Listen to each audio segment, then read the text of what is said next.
good evening. I'm like Ten. We're going back to follow this life story of our Sir Brante.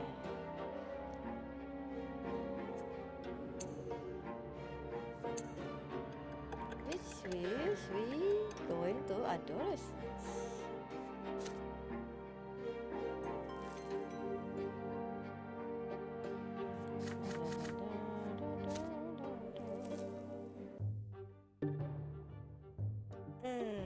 Let's see. Let's. I have decided that I won't have any hard goal for the life of our protagonist. Let's just see where the wind blows, huh? If we end up a commoner, then so be it. If we end up, I don't know, betraying our family, so be it. Maybe we will just, go celebrate and become an acolyte or something. Bah.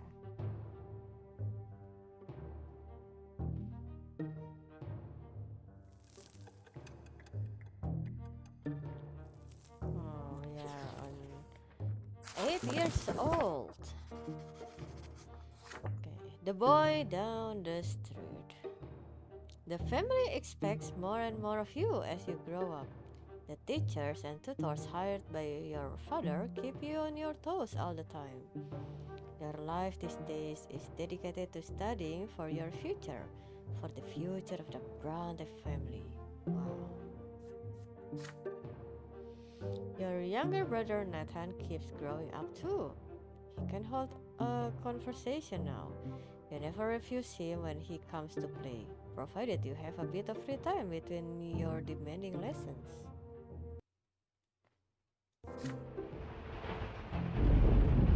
Okay. Nice sound effect. It is a rainy day today. Father and mother have gone to a ball, and they left Nathan in your care. You lose track of time over the books in the sitting room, and Nathan goes off alone to splash in the creek. Soon, you hear his voice begging you to come outside. He is on the porch, sobbing, all covered in dirt. You walk up to him as he continues to bawl. It's all, it's all that kid. He pushed me into the ditch and called me names. He said I was a fancy pants fool. I said I'll call my brother. He's still there. We have to go punish him, Bran. Uh, okay. Nathan points at a loop-sided wooden house further down the street where the poorer artisans live. You see two boys lingering there on the porch.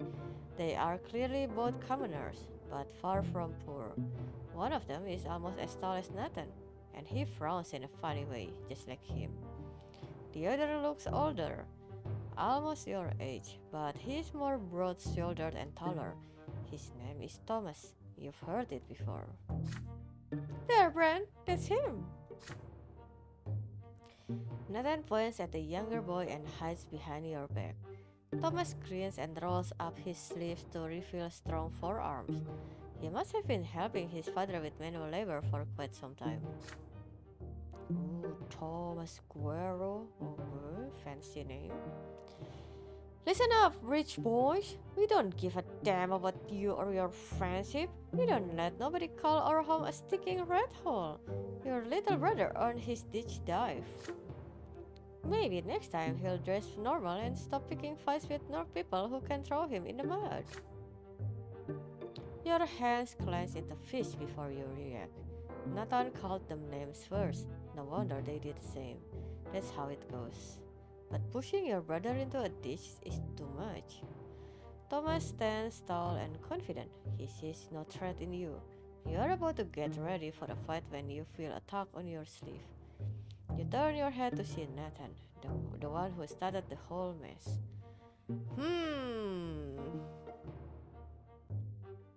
Wow, our younger brother is kinda spoiled in a way, huh? Let's see. Come with Thomas and give him a beating. Wow, okay.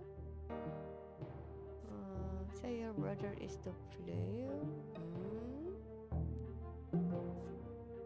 Spirituality. Wait. Oh. It seems he has something important to tell you. Wow. Imagine having a good relation with our little brother. Indifference. Wow. Damn. Okay, I see. Okay. Well, okay, let's imagine. What if I have a brother? Hmm.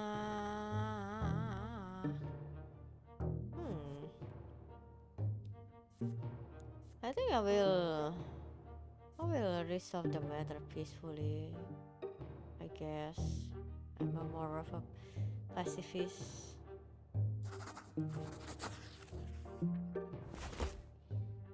This quarrel can be resolved peacefully. You turn to Thomas and offer to solve the problem like adults. His brother will apologize to Nathan, and Nathan will apologize to him in return. There is no need to fight anymore, and you will give Nathan a piece of your mind when you get home. You and Thomas are a grown up and should act your age, you say. The blood rushes to Thomas' face when he hears this. Act our age, you say? Are you calling me a baby? You better shut your trap. This is all he says before he attacks. You barely dodge a fist flying at your face. You start trading blows, huffing and puffing with rage.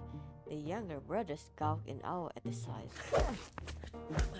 Thomas does not resort to fancy moves, dirty tricks, or stupid taunts. He displays nothing but skill earned in many a street fight, and his heavy fist aimed for your head. You keep dodging him again and again, trying to reach him. He takes a couple of glancing blows, but easily shakes them off. What a bruiser! You start swinging your first with greater and greater fury. Your heart is pounding like a hammer. You see nothing but the foe in front of you. How much longer will this take? You're worn out, your breath grows red, and your muscle grows heavy. But there is no way you can give up now. Nathan is watching you. Desperate and out of options, you swing and punch Thomas square in the nose, then immediately let his fist smack you in the temple. The blow rings through your head like a bell and blinds you for a moment. The world swirls before your eyes. You clutch at your head to get your bearings. Thomas is standing in front of you, blood dripping from his nose. You no longer want to fight it out, and it seems your opponent would rather end it too. But you keep standing there, eyeing each other angrily. Then, suddenly, you hear an angry shout right next to you. An enraged man in a craftsman's apron is shaking his fist. Thomas' face contours in terror right away. Hello, Ohio, Zero Neko, what is this popcorn? You enjoy watching a street fight within kids? It's my father! Run! The punishment for fighting is flogging, and the mere prospect of that makes you run like the wind. Thomas sprints in front of you.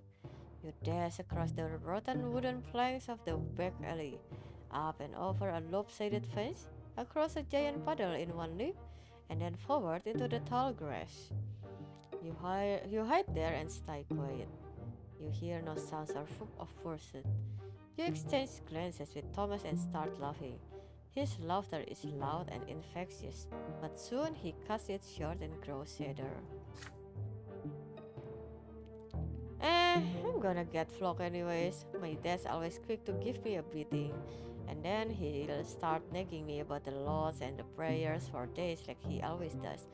Why do I always get myself mixed up in this stuff? But fighting's the only way to prove you're worth anything, right? The adults didn't see you fighting, you tell him. So all you have to do now is convince them you weren't. Nosebleeds happen, right? Mother gets nosebleeds all the time. Oh, nice alibi. Imagine sitting in a cafe looking out the window and seeing this fight. Wow, okay. I see you embrace your lot as a nobleman. Naruhodo.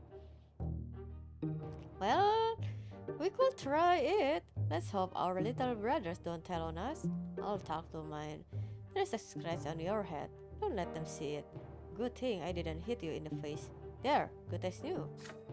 Wow, what a nice kid. You assure him that Nathan will never tell, and in return, you will make sure he behaves himself so he won't get tossed into a ditch again. With that, you shake hands with Thomas. His handshake is as strong as you would expect based on his fist. You make your way out of the tall grass. You need to leave before Thomas' father goes to your family and complains about you breaking your lot. No, he says, nobleman, I'm just a lackey cleaning tables off. No. I see. You come to a realization on the way back. You had no idea the place where you were hiding even existed, and it wasn't too far from home. Thomas smiles in excitement when he hears this. Oh, I know lots of places like that. I'll tell you what. If you get out of this mess today, I'll show you the way to the old fortress wall. It's the perfect place to build your own fort. I drag a bunch of wooden planks there. Too bad it's no fun to build all alone. My brother never helps, he just gets in the way. Did we get a friend here? Damn. You emerge from the muddy back alleys and united by a secret only the two of you know. It seems you've met a friend today. Wow. I keep on hearing story like this where the boys usually make friends we by fighting. I don't know how common that is, but yeah, I keep hearing story like that. Thoughts?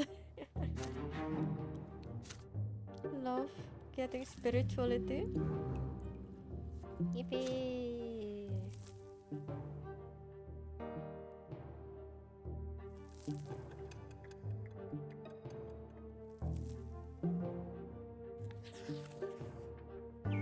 Because friendship on the within a woman is more complicated, right? Usually they just either bitching about it or behave like queen bee or well united by gossiping and or crushing with on one man or woman, and then they will quarrel again if they find out that the other girl managed to date the crush. Blah blah blah. It's too much intrigue. I don't think it's much straightforward than man. That never happened to me, so I can answer on that accuracy. Yeah, fair. Riders on the road. It is blistering hot today, even for the sun-parched land of Magra. As soon as you are done with your studies, you dash outdoors and out of the stuffy room. You and Thomas roll up your shirt sleeves, but it barely helps. You would gladly go shirtless had you only been in the company of other boys. Oh, but there are three girls in the yard today. They are doing the laundry in a big washtub, whispering and giggling. This is exactly what girls usually do. We just whispering and giggling, mostly. I don't know. I'm just in the corner with my book. La la la. If you could, you would gladly keep watching one of them at work. She has big eyes of deep blue. Her dark hair is braided, and her plain gray dress is mended and pulled over. Oh, hello! Hello, good morning, Kashid. Thank you for the 6 months. Please don't eat the suffering. Instead, eat a proper breakfast. And I don't know. I am for escape your lot or something. Thank you, thank you. Her name is Sophia. She throws her head back a little when she laughs. The rays of the sun are reflected in her eyes. You, Thomas, and the other boys keep telling silly stories, anything to make her laugh. Ah, yes, classic. Such classic. But suffering is in such ample supply. Just because it's in a ample supply doesn't mean it tastes good. We we only have a short time to live in this world. Surely are we have rights to enjoy finer things in life once in a while, not suffering. Oh, this is Sophia. You sure love telling tall tales, Brant. Oh, I remember this one time. But then Sophia hears a voice calling her home. She nods to you and runs across the street smiling. Her light steps carry her forward, but her eyes are looking elsewhere. But then a stone on the road catches her foot. She stumbles and falls flat into the dust. Oh, oh, feels bad. Okay, I'm drinking.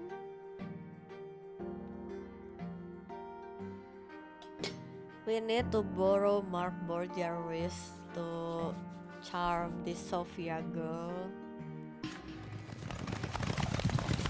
Okay, never mind. Maybe we need something urgent first. The street starts shaking from the thundering of hooves. Riders appear on the road from around the corner. They bear a coat of arms you recognize straight away. A sable serpent blade upon a field of fur. It symbolized the Milanidas dynasty, the family of your province Archduke. The horses dash forward. A lost wooden toy on the road cracks under their hooves. They will not slow down. They are nobles, and the rest must make way for them. Sophia is in their way, just now starting to get back on her feet.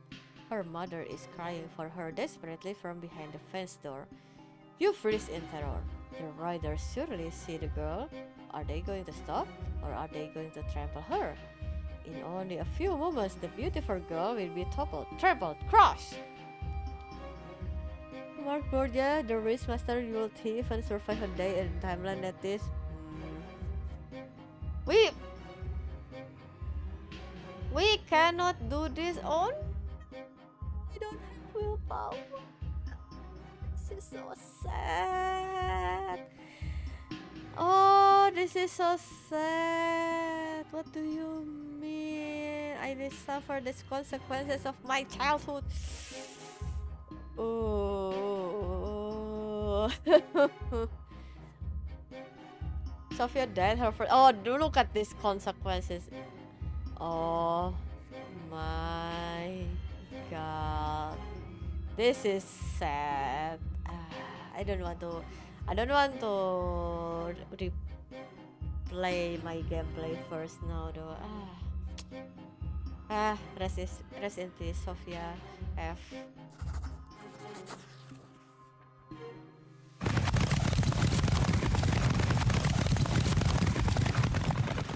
You stand frozen by the roadside, unable to look away as the cloud of dust covers the entire street. You feel as if a massive maiden beast whipped into a merciless frenzy has just passed you by. You hear no screams, no cracking bones, nothing but the deafening din of the hooves. Once the horses are gone and the dust settles, you can finally see the road again, and the repulsive blob of blood, flesh, and bones left on it. You can still see traces of Sophia in that mess, her dark hair, the remains of her dress, but it is no longer her. Wow, nice description, but holy moly, this is. But yeah, this is amazing description. Sheesh! Sophia's earthly remains slowly dissipate and melt into the air. Her mother's eyes are filled with grief as she watches. She hunches over and slowly walks back into the house. You can still hear the riders far away down the road. None of them even bother to look back. Your friends walk away, at a loss for words. You make your way home, dazed by what you have seen. You are still dazed as you retell these events to mother, unable to look up from the floor. After a moment of silence, she embraces you and calms you down. Poor girl, what a terrible, painful death. But you must know that it was not her true death. By the twins' mercy, we are all given enough time in this world. Should you die before your time, you will be brought back by their grace. For 3 times they will rescue you from a terrible fate, but the fourth death is true and final for all. Every loss of a life we were granted at our birth is a heavy blow to us, but the gods told us to not to mourn a lesser death. Everybody will keep on living as though nothing has happened, even Sophia's parents. Their family is poor, and they have no family crib like we do. When the girl's soul comes back to life, her body will be reborn in the city church with all her wounds healed. Do not mourn her, my son, but thank the twins gods for their justice. It's so funny that people just resurrected on the church is just like Ragnarok or any other MMORPG trope that if people die and resurrected, their body will just respawn on the church. That's so funny. You see Sophia by her house a few days later, and she looks completely fine, without so much as a scratch. The other children tell you that her parents now forbid her to leave the yard after dying such an early first death. You call out Sophia's name. She looks at you briefly, then walks back inside. Oh no! Are we cooked? Sophia never talks. Oh! Ah! Ah, the temptation the temptation to reload, man. No, this is sad. What the heck? Where is my destiny? Oh no. Oh no. this is this is very sad.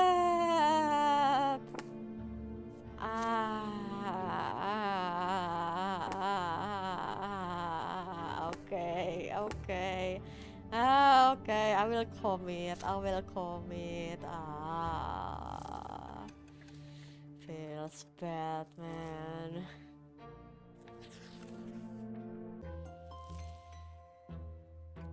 Year 1128. Fall. Soil and gunpowder.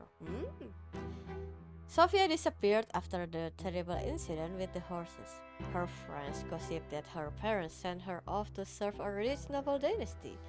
You haven't seen each other since that day, but you still remember Sophia's eyes, the sunlight shining in them. But no matter what, life goes on. This is sad. Ah. You're 10 years old now. Your studies continue, and you are learning more about the land you live in. Arizote is an ancient city in an imperial province by the name of Magra. All soil in Magra was turned to ash eons ago, scorched by the magic during the rebellion of Duke Charmilanidas. The magical arts are all but gone now, but the scorched earth has remained barren and infertile ever since. Since then, the entire province has lain barren, tormented by cold and scorching winds in equal measure, with few precious plants taking root on their own. All fertile land in Magra is bought elsewhere and brought here by an endless caravan of carts and carriage. To pay for food and soil, the city of Magra becomes skilled in many trades, primarily mining and digging for metals and stone. Okay. Is this a risk lesson for Sir Brante? I don't know, man. We don't have willpower to do anything.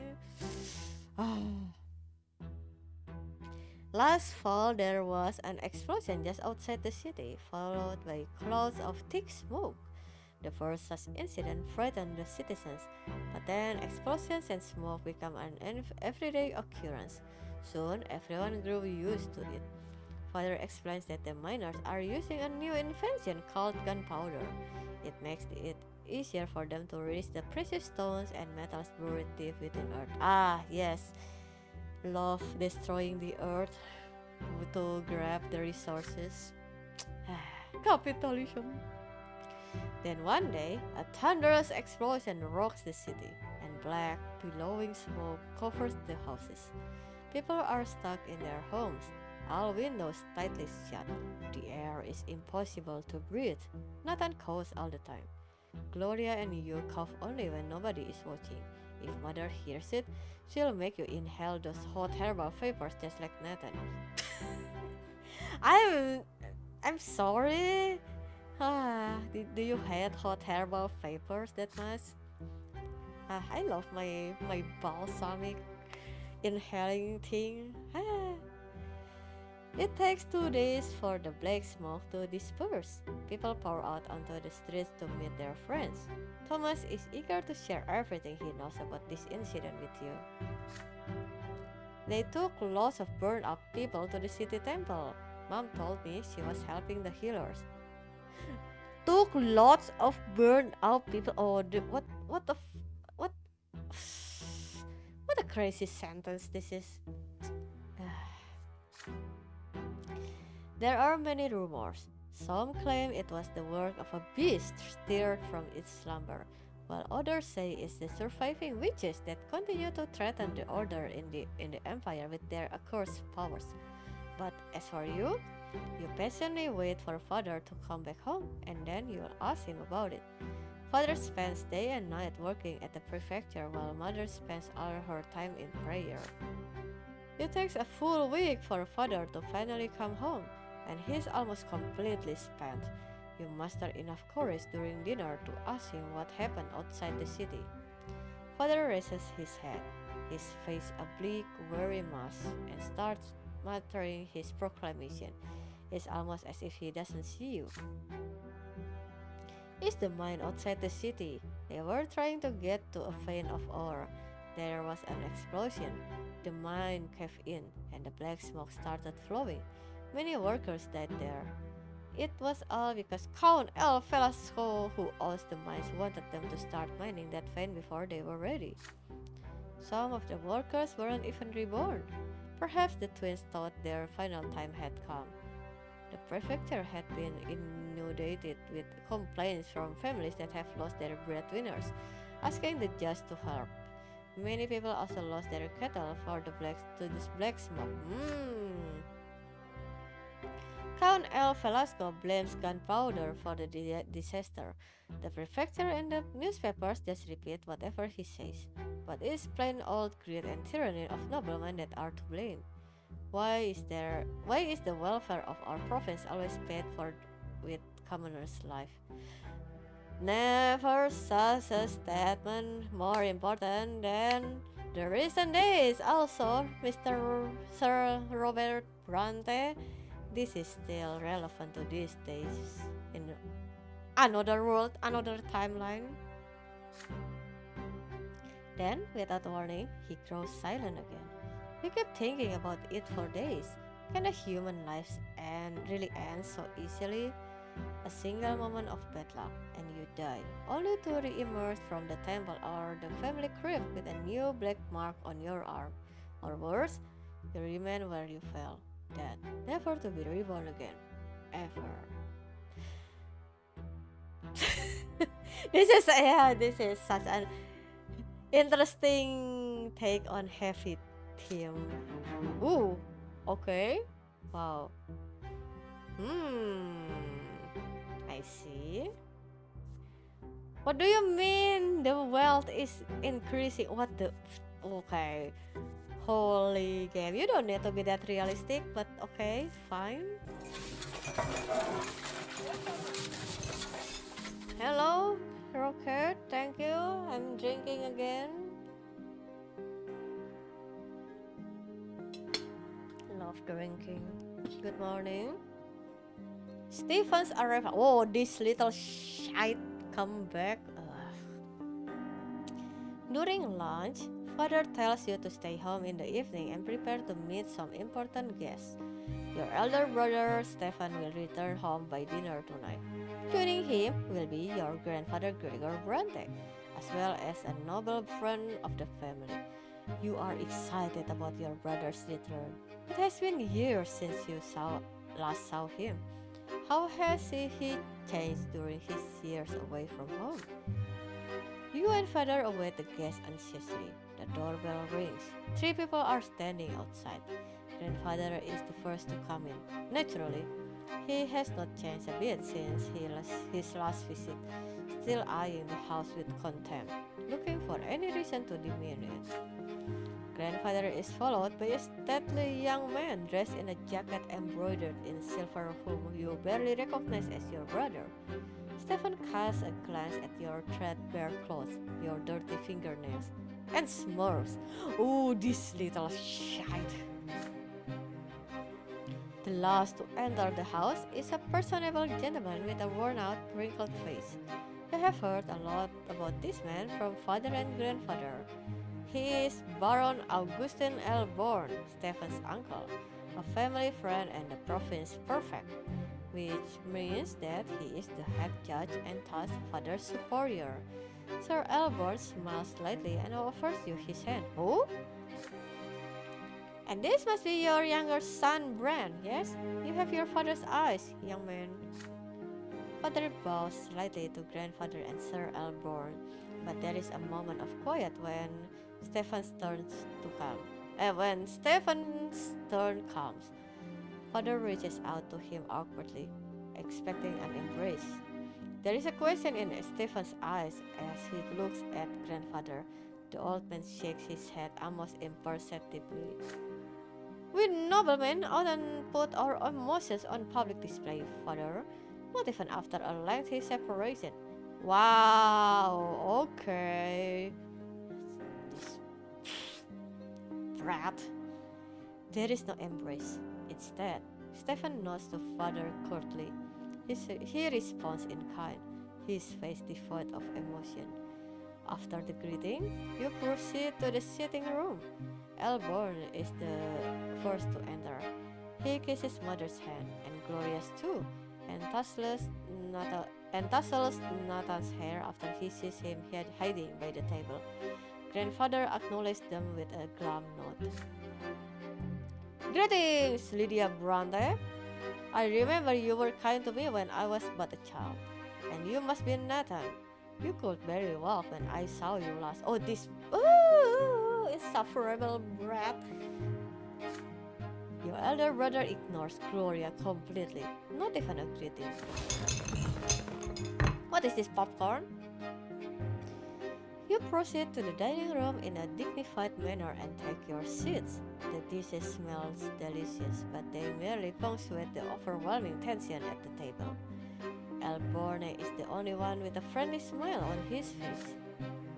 The dinner is splendid, Lydia. Did you choose the dishes yourself? You have a truly refined palate.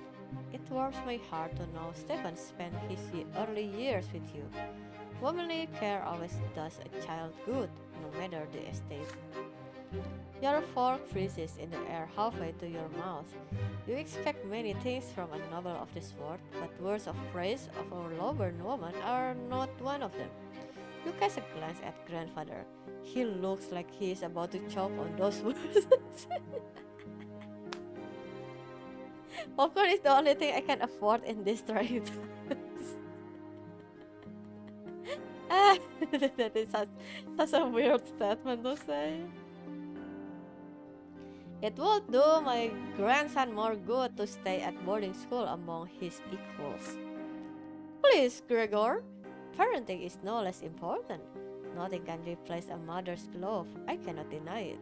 It saddens me greatly that my late sister could not be there to raise Stefan, but there was still a family for him, and he was surrounded by love. How could that be bad? Oh, yeah, okay, that makes sense. This is the brother of the mother, the first wife, yeah. And besides, his father was by his side all the while. A father's example is always the best.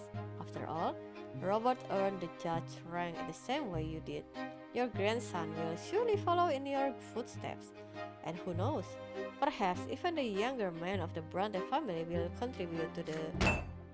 You clumsy lobber cretin! Sir? Everybody is startled by this sudden outburst. Grandfather's face turns red. He is glaring at a young lady servant holding a pitcher over a glass. Stefan is sitting right next to her, dabbing a napkin on a fresh stain on his jacket. Begone this instant! Oh my goodness. The lady servant runs away, leaving the pitcher on a small table by the door. After a quiet moment, Elborne smiles again. It appears the servants have left us, yet dinner is far from over. Worry not, uncle. There are enough commoners at this table to keep us served with food and drink. Oh, this guy. Oh my goodness.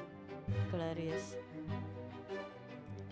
Stefan glares at Gloria across the table. She is sitting right next to you. She shrinks down and hunches over under his gaze. Father furrows his brows. Mother covers her mouth with trembling hands. Grandfather sneers. Stefan's gaze does not move. The silence lasts far too long. Then she starts to rise from her chair. If the Brante gentleman so wish it. Your hands clench into fists under the table. How can he bring himself to humiliate his own family, his own mother and sister like this?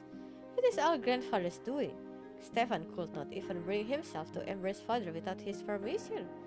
And yet they are noblemen, and they have the right to act this way. If there is any way this dinner can become even more unbearable, you do not want to see it.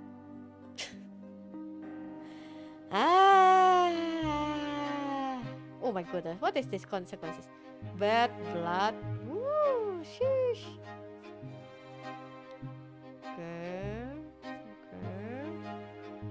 Damn, what is, what? Oh, I kinda want to know. Hey, this is natural, right? This is bad blood. We have several scores to this. Very interesting. Also, I don't know why we have this relation for Amalia.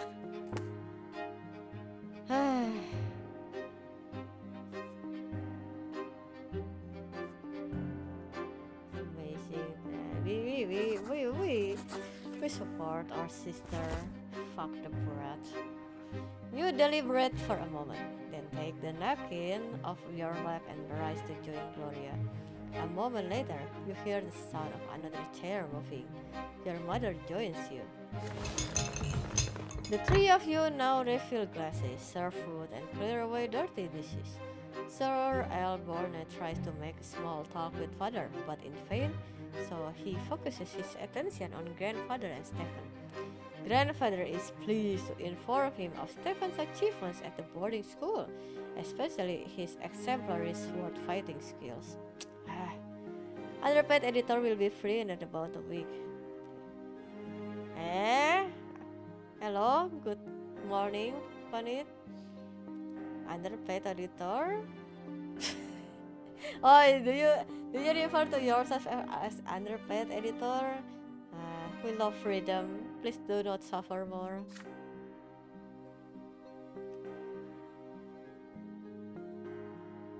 He constantly stresses the importance of your elder brother for the future of the family. You listen to him dispassionately as you continue serving new dishes to the table. As you wait at the nobleman's table, you, your sister, and mother never bump into each other. Your labor is impeccable. Grandfather could not have found fault with it even if he tried.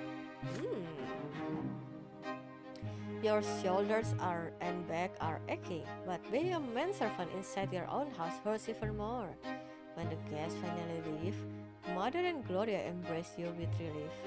You did not neglect your relatives and shared their humiliation, and the composure that you have shown gave you new strength. Yippee!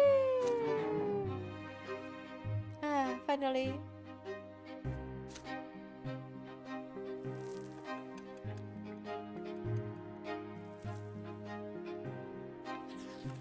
Ebook with BGM? No, sir. This is what you call visual novel and a literal book. This is the true essence of visual novel. A drop handkerchief. Hot, dry wind sweeps through the city from the barren lands around it. The novel's residents of Anisote prefer to remain in their chambers, while the commoners huddle in tents or in the shade of the silver tree. You are on an errand right now. Your father brought a letter to a noble acquaintance, and you are to deliver it. Thomas, the boy down the street, is taking along. The two of you are inseparable now. The errand is an easy one, so you decide to take this opportunity to loiter around the part of Anisote where the nobles live. So here you are, in the middle of the city square, resting on the ancient brickwork by the old fountain in the merciful shade of the gargantuan silver tree. Thomas is by your side, lazily slouching on the edge of the fountain's basin. It's a hard life for commoners like you and me. Either you break your back in a workshop day and night, hoping someone will buy your goods someday, or you become a manservant to some noble. You never get a chance to enjoy life. Such life. This is our lot, you remind him. We work and endure and suffer. But Thomas waves your words away. Yeah, I know that already. Mother keeps drilling that stuff into me. We must be humble. Our strength is patience and persistence. So yeah, I say, but I wanna make my fortune no matter what. So how end that living by my lot? I ask you. But the laws they ain't easy. Let's take you for example. Brante, your father's a nobleman, but even if that didn't make you one, just look at your hands. You never had to work as hard as me, but we have the same lot, so we are supposed to suffer the same. Or look at your father. He's a judge. He toils at the prefecture day and night doing his judging, and he's noble. I've never seen an Archnian work as hard as he does. Yeah, this is the theme on this story is very relatable. I'm pretty sure. You shrug.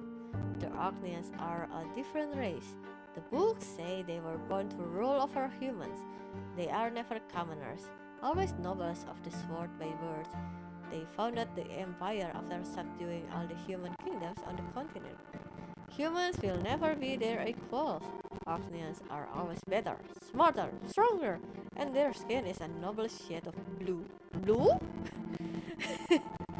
If the books are to be believed, of course. You have never seen one yourself. Is this the callback for a blue blood term? That's pretty nice. Your idle chatter is suddenly interrupted by a rock-looking guardsman dressed in black and green. He chases you away from the fountain. Common rebel like you have no place here. Oh, okay, I'm sorry. You hear the clatter of hooves and wheels against the cobblestones and see flags bearing a coat of arms. A sable serpent on a field of fur. It makes you squirm. It is the Archduke's coat of arms. The Milanides dynasty. The carriage door opens, revealing a young lady in a luxurious dress. You cannot look away from her. Those dainty shoulders suggested but not revealed by the cut of her dress. Her black hair cascading over them. Her stately, slim silhouette. Her haughty lips and prim nose. And those eyes dark like the night sky. The way she moves fluidly, gracefully, and most incredible of all, her skin glows an azure blue. She is a masterpiece given wife. She is an Archnian. Oh, so they are actually blue. Okay, okay, I'm drinking again. Wow, so many people want me to drink today. Nom, nom, nom. Love me, blue, noble lady. Clear the way for me. Oh, the name is Octavia. What a noble name. The Milanidas guardsmen worked quickly to clear the way to the fountain for the Arcnian lady. The searing sun dances on her skin in bizarre patterns. With one elegant motion, she reveals a handkerchief, then leans over the basin and wipes her head and neck with its cool water. Interesting. Well, I'll be. This Octavius Milanides, our Archduke's own daughter. The Arcnian turns away and proceeds gracefully back to her carriage. You see something slip out of her hand and fall onto the cobblestones right next to you. Her handkerchief! It is right there by your feet. Intricate craftsmanship, expensive woven fabric, delicately decorated with emerald filigree. Your heart skips a beat. Will you dare draw the beautiful Arcnian's attention in order to return her lost position? Or would you rather not attempt to cross the chasm between you and her? I don't know, man. My experience with this kind of stuff, the nobleman wouldn't even want to take back something that already been touched by commoner. Usually, I don't think that's a good idea. Oh, look at this. This is an event though. And then but the Octavia will remember me. Think.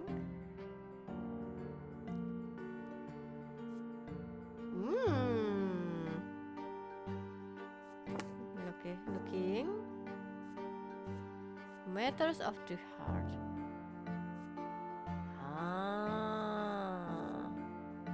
Wow.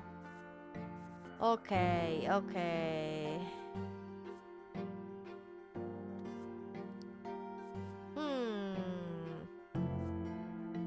I think this will give pass for us if we ever have a chance to be with Octavia, but thinking.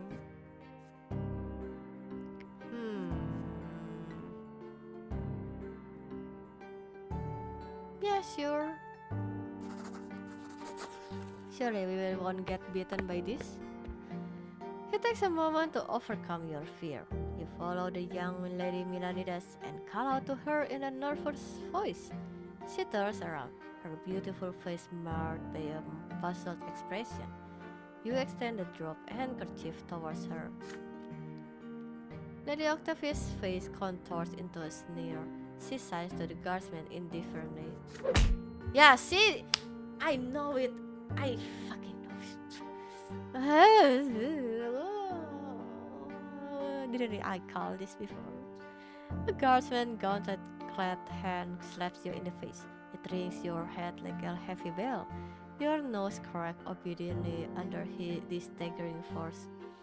The rest of you follow suit, and you fall prone. You can discern the guardsman's voice through the painful din in your ears. Should I take the handkerchief back, lady? After a commoner's hand have befooled it, let him wet himself with it for all I care. See? I call this.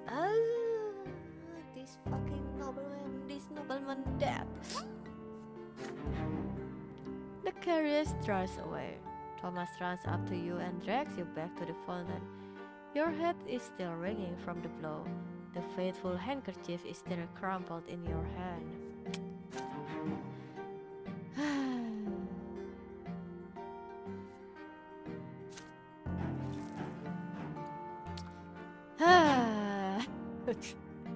Everything for an event, man.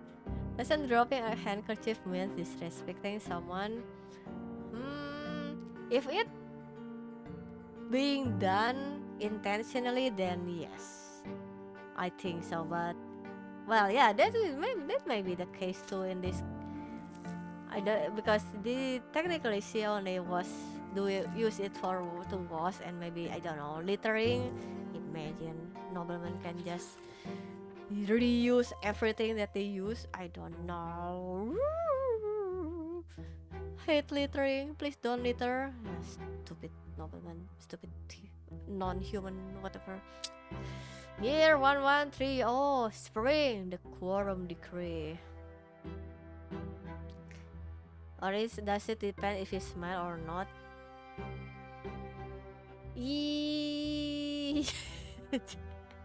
Maybe we watch too much anime and K-drama, you know? This trope of drop handkerchief, I don't think this happens too much in real life. this is a very anime trope. Racist like justice for blue people? Nah. We don't want any blue people littering. 12 years old now. You overhear an important conversation. It is a spring night, and a mother has just sent everyone to bed. You walk past father's study and hear voices coming from beyond the door. Grandfather is yelling, and father is replying quietly. The elder Brante men are fighting, arguing about the place of the cameras in the city. You sneak outside to avoid mother's attention and hide next to the open window of the study. Perhaps they will mention you too. In our state, at least. I. Okay, I do remember there is an era when men used to always bring handkerchief. Yes, but is it common in my country? I don't think so. It maybe for like more refined men, or maybe I'm just I don't remember that much. But I do know that it's kinda a thing, which I don't know the implication of you dropping the handkerchief, meaning if you want to insult someone or not. That is not my era anymore, sadly.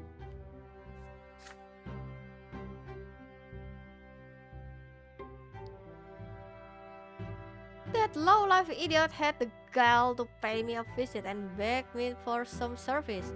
He had the insolence to ask me outright. He thought I was going to support his claim for the chairman's seat in the leisure quorum. How dare he? Woman. Oh yeah, okay, my memory thinks of a man more because for some reason I remember when man used to offer woman his handkerchief if they are crying or whatever things. So I think that's kind of different culture, but then again I don't really have that kind of culture here, sadly, too refined. Father, please listen. Mayor Ekwan may be lowborn, but he carries a lot of clout in Magra. Clout mentioned he owns 5 iron mines. A friend like him could be quite useful. Should he become the chairman of the lesser quorum? I don't give a damn who this Ekmon is, Robert. What he is, however, is lowborn. His lot is humility and obedience. The likes of him can never rule anything. They are nothing but a flock of sheep that needs a firm noble hand to guide them. I'm sorry for being a sheep. I wasted so many years trying to quash that quorum decree, but that accursed Cornelius Tempest did everything in his power to make the emperor sign that pathetic screed. And now even lowlifes can wield power. True power, Robert! Just the right to discuss the size of the Archduke's tax, nothing more. This is only the beginning. What's next? Are they going to arm the lowlifes now? Make them into judges? If the empire rejects the foundations and the lots, the entire edifice will crumble. Bah! Who am I telling this to? It is already crumbling. And you, my son and heir, are a harbinger of its destruction. Father, I'm begging you. I do not wish to marry a third time. Lydia is a good wife and a dutiful mother to my children. If you would only allow her to. I allow of them nothing, neither Egmont nor that free-loading wench of yours. What will you want me to do next? Live by the laws of the lawborn? I can already see where this is going, and I'd rather run my own sword through my gut than live in a country where nobles and loveless share the same rights. Oh my goodness. Ah, yes, the entitlement. Shush. Ah, ah. Imagine the some ah some regions still kinda do this. Ironically, sadly, tragically. My only dream is to see the name of Brante in the blue book, but that dream will never come true. They will never call me Venerable El Brante, and it's all because of this marriage of yours. My only hope now is to hear Stephen addressed in such a manner one day. Thank the twins I didn't let you ruin the boy. He is about to grow up a true nobleman. His children will bear the name of El Brante. You have two more grandsons? Those spineless milksops from the common lot? They're incapable of anything. The best your middle son could do is sneak into the Imperial College and get ennobled by the mantle, although I have grave doubts about even that. As for the downtrodden Nathan, I hold out no hope for him whatsoever. You hear grandfather's heavy footsteps, the thudding of his cane, and the slamming of the door. It's time to sneak back home before you are discovered. Hmm. Let's see. So this is -3. Ah, okay, okay.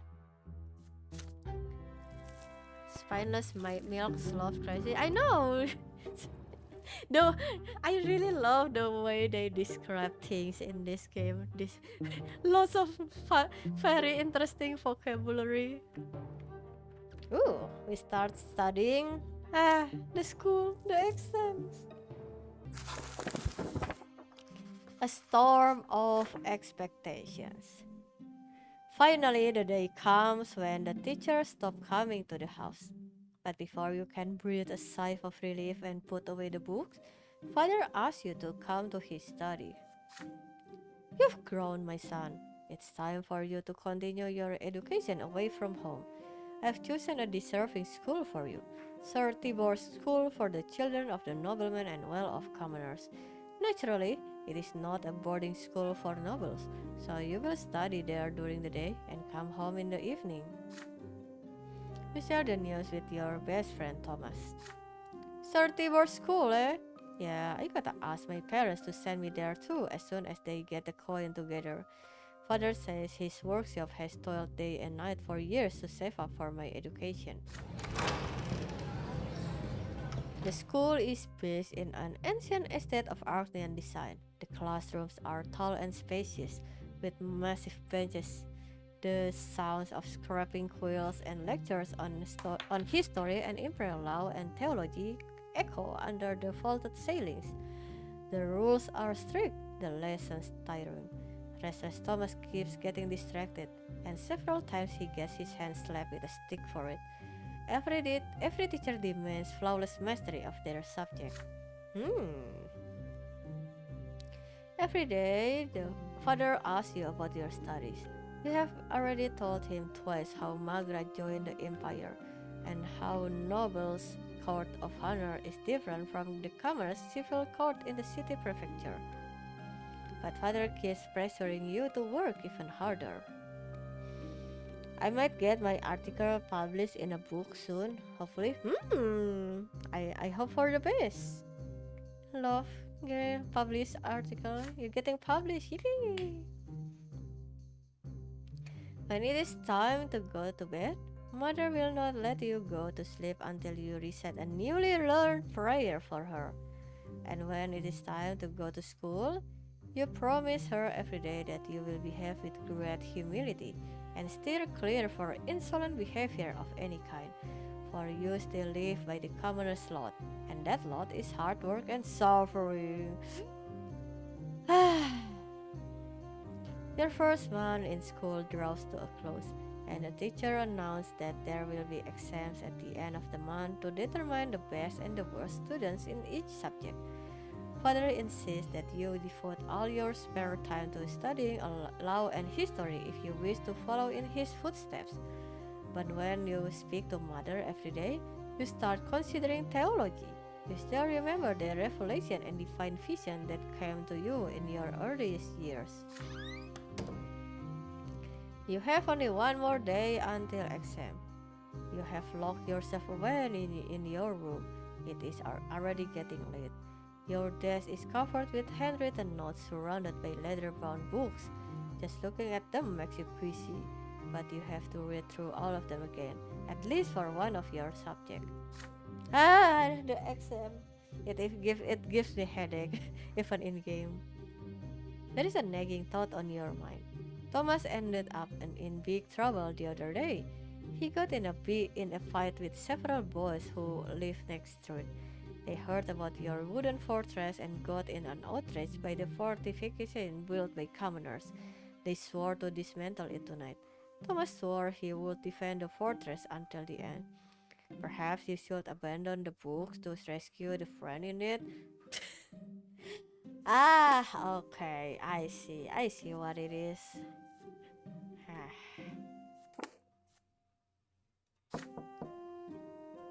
But then you hear your little brother Nathan knocking at the door. He stands there shyly, not saying a word. He often does that, standing still and staying speechless until either you speak first or he runs away. But this time he actually says something. The door is locked. Are you okay, Bran? Is there anything I can do to help? Your head is spinning. This is the last evening before the school exam. If you fail, your family will be very disappointed. You have to refresh your memory on law or theology, either one or the other. But Thomas and your fort are about to be stormed. Why today, of all days? You grin your teeth in rage at the thought. Nathan is by the door, trying to not to bother you. He wants to help you the only way he can, for reasons known only to him. Will you accept his help?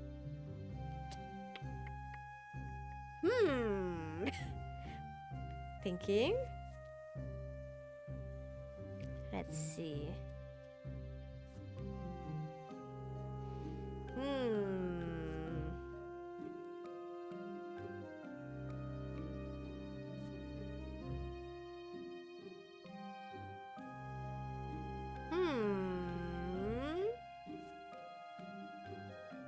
Okay, let me check.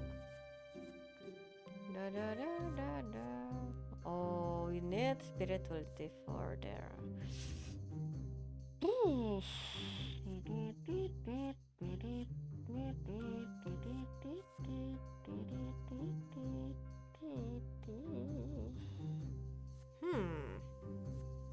Thinking. No.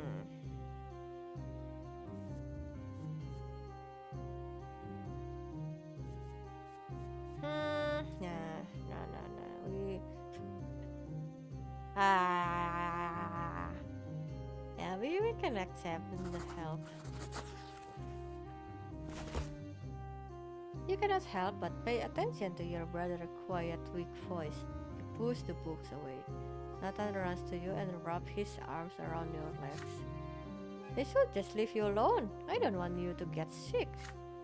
Warmth emanates from his hands. You feel the burden of the responsibilities thrust upon you fall from your shoulders. At last, you realize something. You can make your own decisions rather than submitting to the will of others. You laugh at this realization and feel a new spring in your step. Nathan laughs with joy when he feels this. He takes your hand and pulls you outside. You have studied enough. You spend the rest of the evening playing with your little brother, teaching him how to build a watchtower out of a wooden plank, sticks, and old tracks behind the house. Nathan's success in construction leaves much to be desired, unlike his skill in covering himself with mud. Still, he is absolutely overjoyed. The morning comes. You barely have time to wake up before you are walking to the menacingly edifice of the school. The entire day is a constant flow of questions demanding answer. You give the satisfactory responses on law and history, although you are somewhat confused by the many technicalities and chronological orders. Your knowledge of the interpretation of the laws leaves much to be desired. Your parents are dissatisfied with your performance. You know that you could have worked harder. Well, we know why. Still, you believe yesterday was not a waste.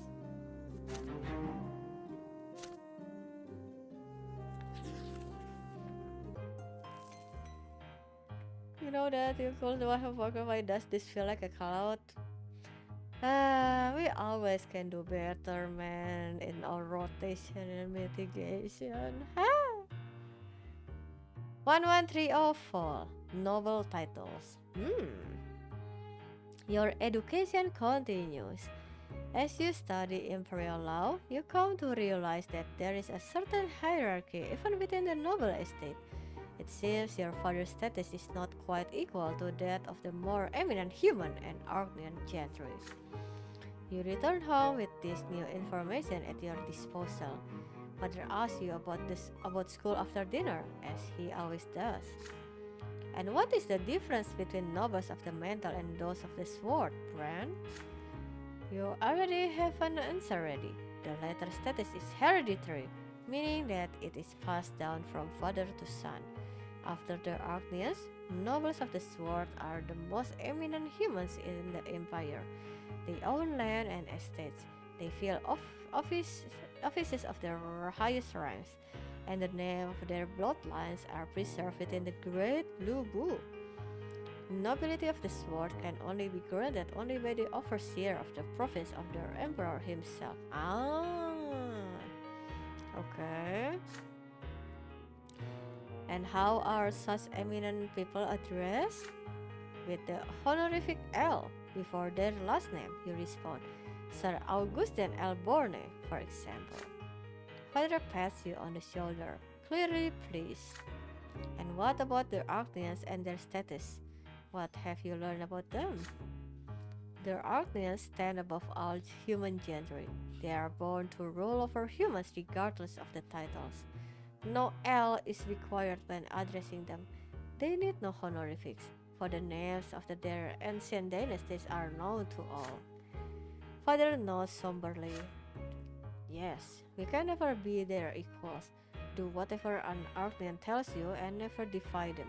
Ever. And what about grandfather and me? Where do we stand as nobles? That is easy.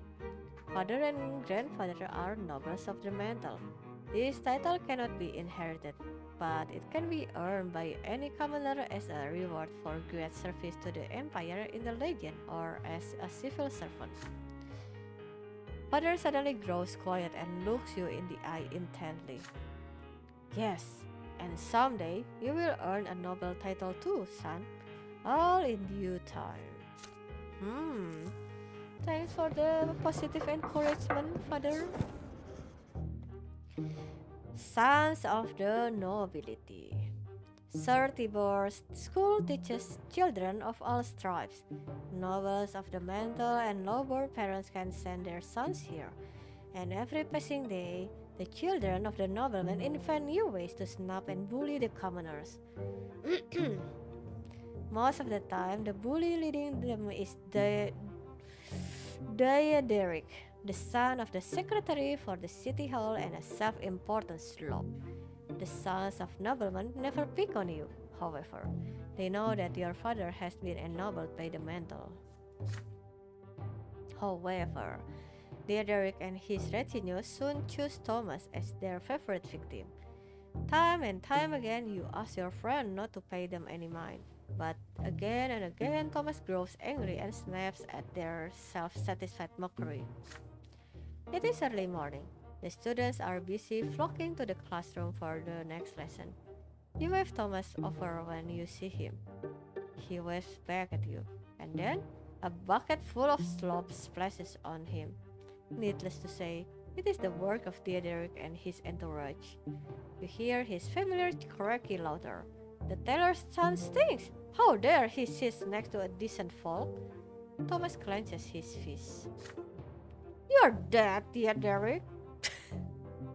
It's already on the name! Die!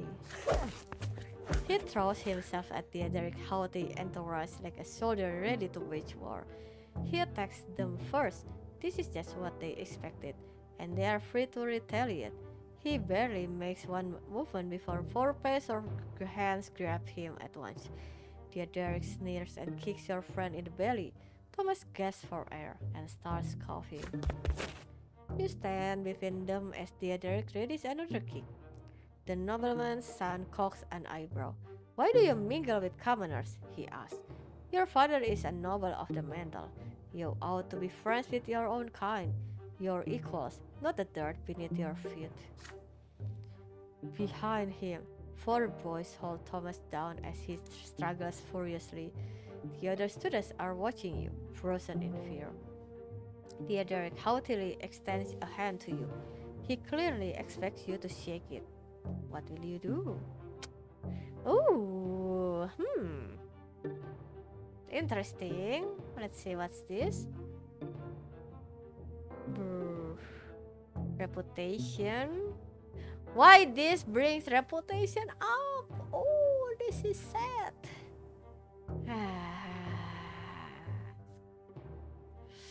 Ooh, the children of the parents who have been invited still bears their common a lot.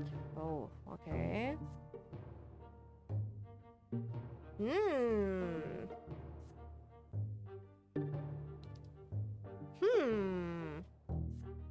Wait, this is all interesting too. Let's see. Let's see. Nope, okay, this. What do I want to choose?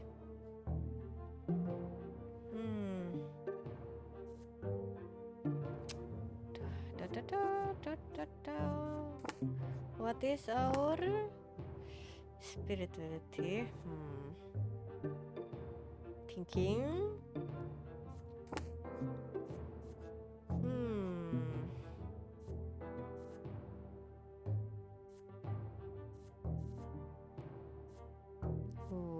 But I want to see Stefan's little secret, but ding dong, ding dong.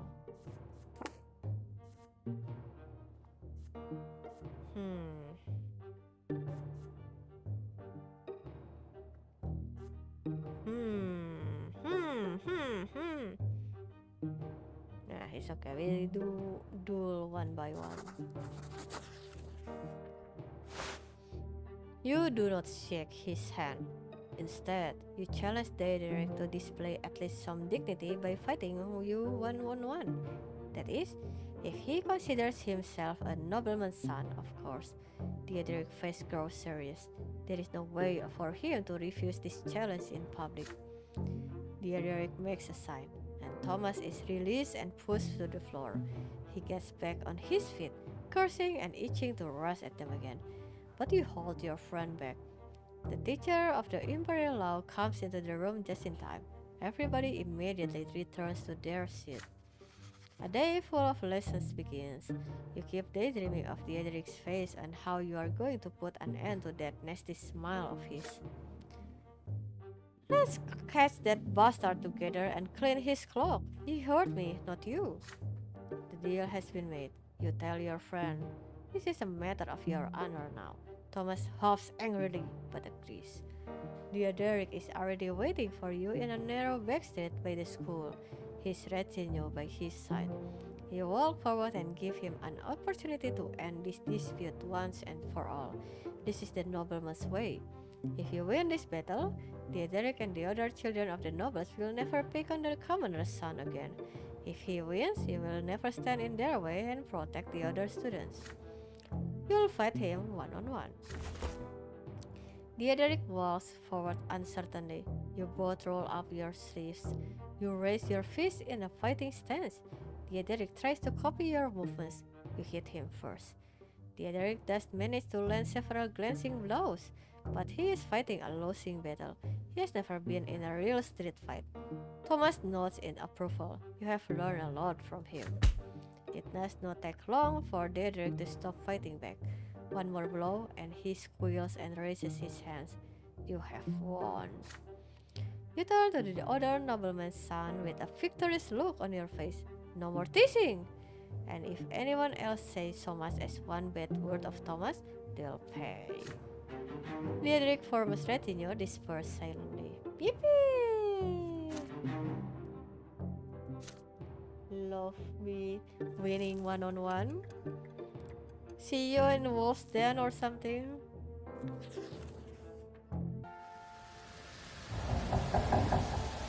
The silver tree! Oh, the magic tree. Holy tree, if you may. Your theology teachers tell you more about Anisote.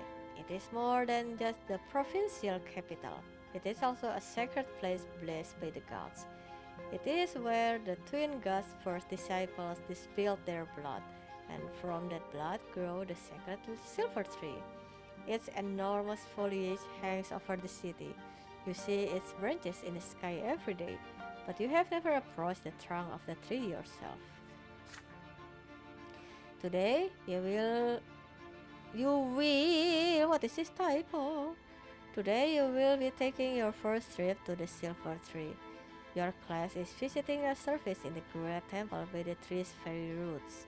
Thanks to your theology teacher, you and the other students will witness this landmark of the twins' advent up close. Everybody is excited. Soon, you and the other boys enter the slums surrounding the church district of Anisote. The roots are pulsating under your feet. They spread underground all throughout the area. Pathetic, cramped hovels and filthy streets surround the trunk of the tree. They are home to paupers, day laborers, and preachers. The people of the district bow humbly to you and point you towards the temple. They seem at peace despite the abject poverty in which they live. All who live directly beneath the tree are filled with its divine grace, your teacher says. People come here to make peace with the world and their faith in it. Your class is unusually quiet. Everyone is listening to the rustling of the leaves and the underground beating of the roots. The sky above you is obscured by the tree's canopy. You find the temple of the twin gods right next to the tremendous trunk of the tree. It almost seems a part of it. Really nice design. There is a crowd there. Pilgrims dressed in traveling clothes, paupers and beggars, common people of the city, and the occasional well-dressed noble. There are arguments among some people who are gathered in separate small groups. Many people are wandering around, staring upward at the tree's branches. The tree impresses you with its might and the calm emanating from it. You are filled with a desire to sit down and think of the world, to learn something about yourself, to touch the silver white bark and hearken to the whispering leaves. You are distracted enough to fall back from the rest of your classmates. You notice a small path. It should take you right next to the trunk. A tall, red-haired woman walks out of the crowd of pilgrims. She is wearing a worn white robe. She is no longer young, but her face is youthful and covered in freckles. Her hand clutches a book. You have never seen this lady pilgrim before, yet she looks at you as almost as if she has recognized a lifelong friend. She beckons to you and says her name, Matilde, a preacher from Astinia. What she says next shakes you to your very core. It is commendable to see a young man so keen to learn the teachings of the twins, she says. Yet, you will never follow the light of truth within the walls of the temple. Inside you will find only the lies about the Lord, the eerie words of prophet insidious sanctified by the facades of centuries. Yet, anyone who sets out to read the accounts of the twins' own lives knows that they are never so much as mentioned of the Lord's. Classic. The red-haired preacher words frighten you. They clashes with everything you have heard from mother, everything you have been taught at school. The Lords are a lie? You freeze in fear. Should you argue with Matilde or ask her for more information? Or should you treat her as a mad woman and catch up with your classmates? You suddenly feel a small, warm hand grasp your own. You see a girl right next to you. She is just a little older than you, wearing a black dress, threadbare yet almost spotless. Her hair is covered by a handkerchief, with only a single golden lock showing. Her brown eyes are burning with rage, her hand pulling you away from the red-haired preacher. Why are you angry? You stare in confusion at the strange young girl, your cheeks flushed by the sudden touch. There is just a bit of color on her cheeks too, but then she starts speaking to you quickly. Jen, don't listen to her. She's dangerous. Come to the temple with me. Only there will you see the truth. You stand there, surrounded by the crowd of praying pilgrims and the sound of shuffling feet, torn between two people you have never seen before, and each of them expects you to follow her.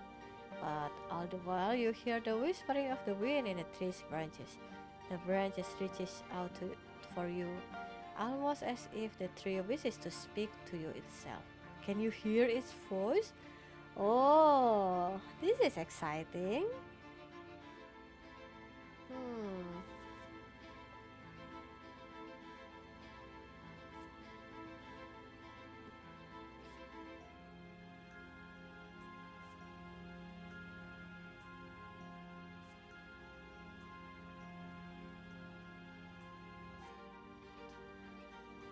Hmm. Hmm. Hmm.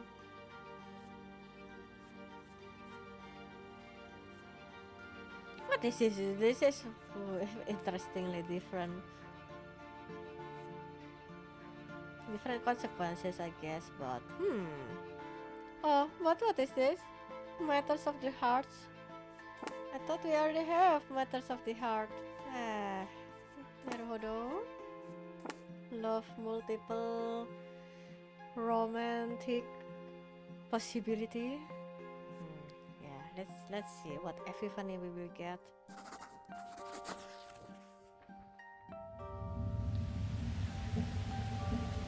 You step away from the girl in black and the woman in white, your eyes transfixed by the tremendous towering trunk of the tree. For some odd reason, you recall Mother's ant farm, with the ant's heart at work inside, and her face as she explained its laws. It is a fleeting, distant memory, a child's realization about the workings of your world at large. And at this very moment, you see yourself and all the other people for the ants they are. You cannot look away from the tree. The people around you begin to fade away. Their voices melt together and disappear. The world that surrounds you feels frozen and still now. The slow swaying of the rustling branches is all there is. The branches catch you and raise you up. You soar in the air, higher and higher along the trunk of the silver tree. The branches, the leaves, their light is blinding. Their light holds you up and embraces you. And at this moment, you realize something. Something as clear as the daylight beating down on you from high above. This tree is divine. There is no doubt left in you. The tree was planted by the twin gods and left in this land, an ever-living proof and a mark of the twins' existence. And the tree, it speaks to you. Speaks in a language you understand, in a language you learned long before you were born. It speaks of soothing love, and of crystal clear love, and of love and love intertwining to bring the miracle of life to you. From this high up, you can clearly see all of the land below. From here, you see the entire empire, embroidered with a shining thread of providence, illuminated by the twins' presence. It takes you but a moment to finally realize what the teachers have been talking about all this time: the faith and loss of the people, the workings of life and the empire. It was all created and arranged by the twins, and absolutely everything bears their remark, their design, and inspiration. And it is in this world that you were given life. Somehow, the tree seems to realize that the revelation is now fully within you. It gently lowers you back down to the ground. You glide down between the glowing branches, illuminated by what you have just seen. You you spoke to them? You come back to your senses. You are still standing by the tree, firmly rooted to the ground. The branches release you, and you are once again aware of the pilgrims' prayers and the noise of the crowd. The young girl in black is staring at you. She is clearly agitated. My uncle is a priest, and he told me that twins can choose to speak with you through the tree. But I've never seen it happen before. Jen starts asking you questions. She wants you to tell her what you just experienced, but you cannot speak. It is so difficult to see the temple's familiar interior again, to see the district around it and the sky above. The memory of the sight from atop the silver tree now gleams in your mind. I just hope you'll share your revelation with me someday. Don't worry, I'll get it. My name's Jan. I'm an acolyte. I work in the temple. I help my uncle clean the grounds and cook food for the poor. And I also greet the worshippers. People come here all the time. Many are lost, and they don't know where to go once they are inside. But nobody should feel lost in this place. The temple is for all the estates. But then you hear your theology teacher calling you. It is time for your class to return to the school. Before you leave, Jan suddenly takes your hand. You can't help but blush. Please listen to me. Few people ever see these things. The twins, they were speaking to you, and you heard them. It's a sign. You should become a priest. You'll be guiding those who cannot hear the twins. You'll be helping their souls find their way to the top of the pillar. It's the most honorable calling in the world. You say goodbye to the young Oculate. Yet, as you return to your ordinary life, Jan's words remain in your memory from that day forth. Love meeting, girl. Ta-da!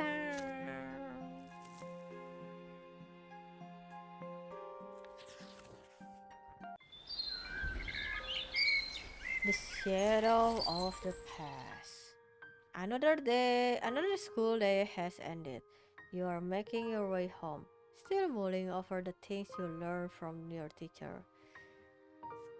The founding of the empire, the eternal and unshakable rule of a single dynasty, the three estates, each with its own rights. What an odd sort of order the world has, and yet so mysterious. At least it sounds that way when your teacher talks about it. Mother is waiting for you on the porch. She smiles gently when she sees you, and yet her expression still shows great concern. Father left on a trip to several distant migrant towns for a few days ago. Since then, Mother has been trying to tell you something, but she seems uncertain.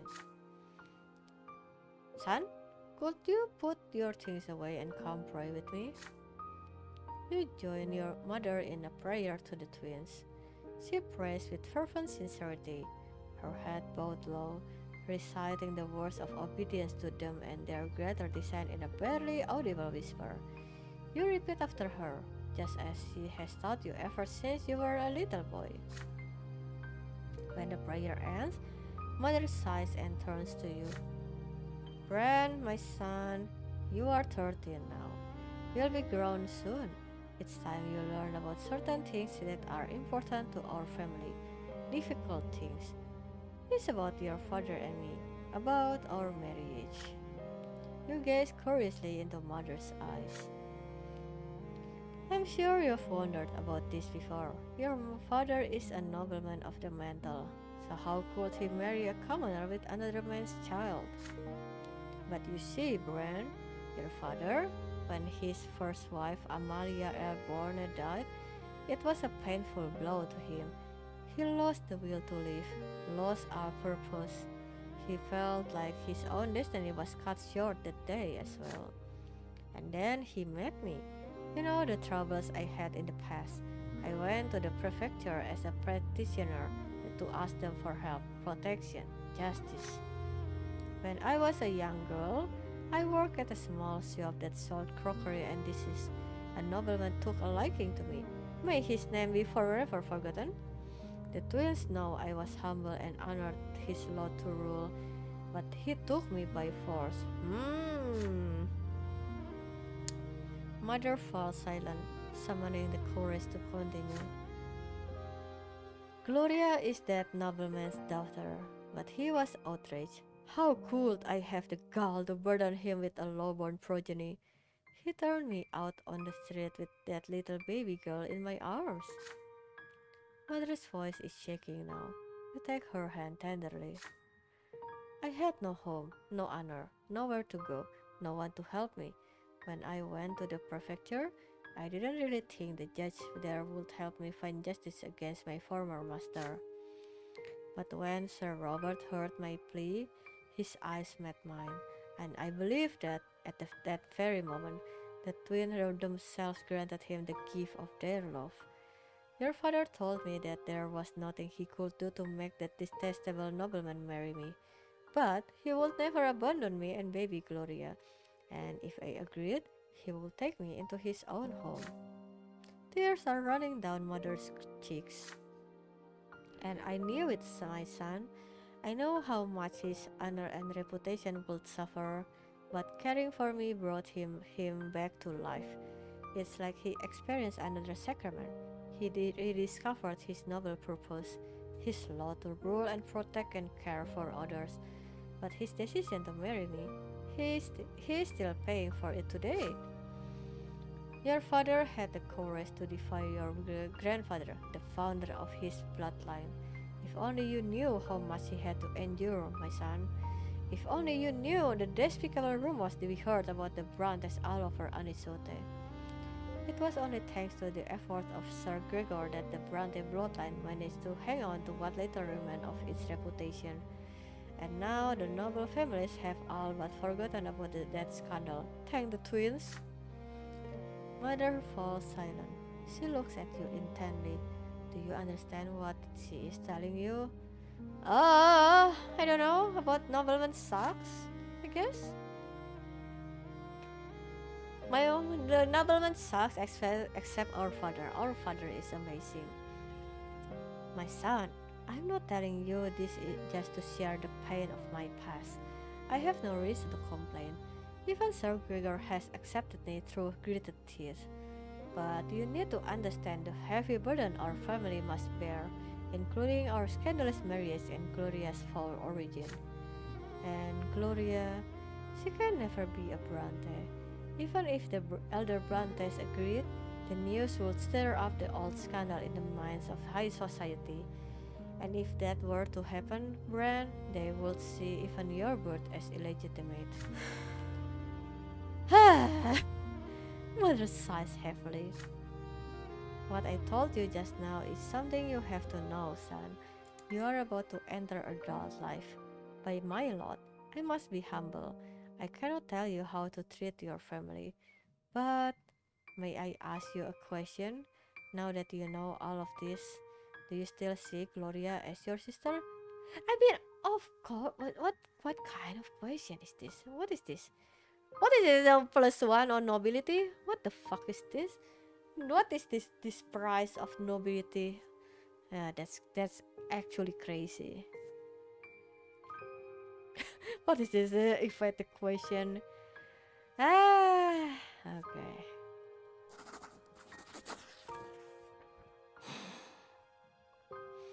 Filled with determination, you assure mother that Gloria is and will always be your sister. You want Gloria to be a Brante too. You want her to be a part of your family. Who cares what the nobles of Anisote says? Mother beams with quiet joy when she hears this.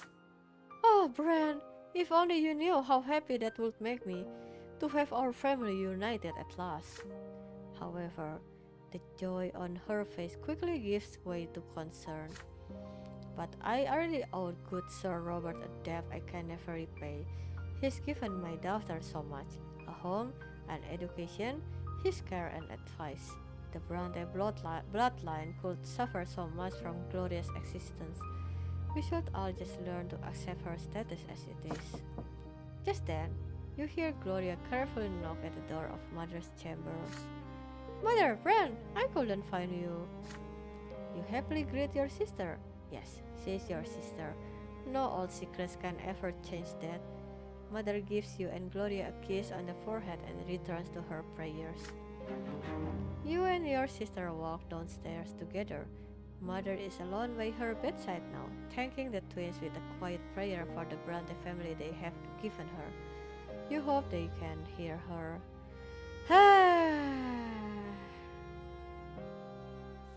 Oh, this background music kinda reminds me of the Disco Elysium music for some reason.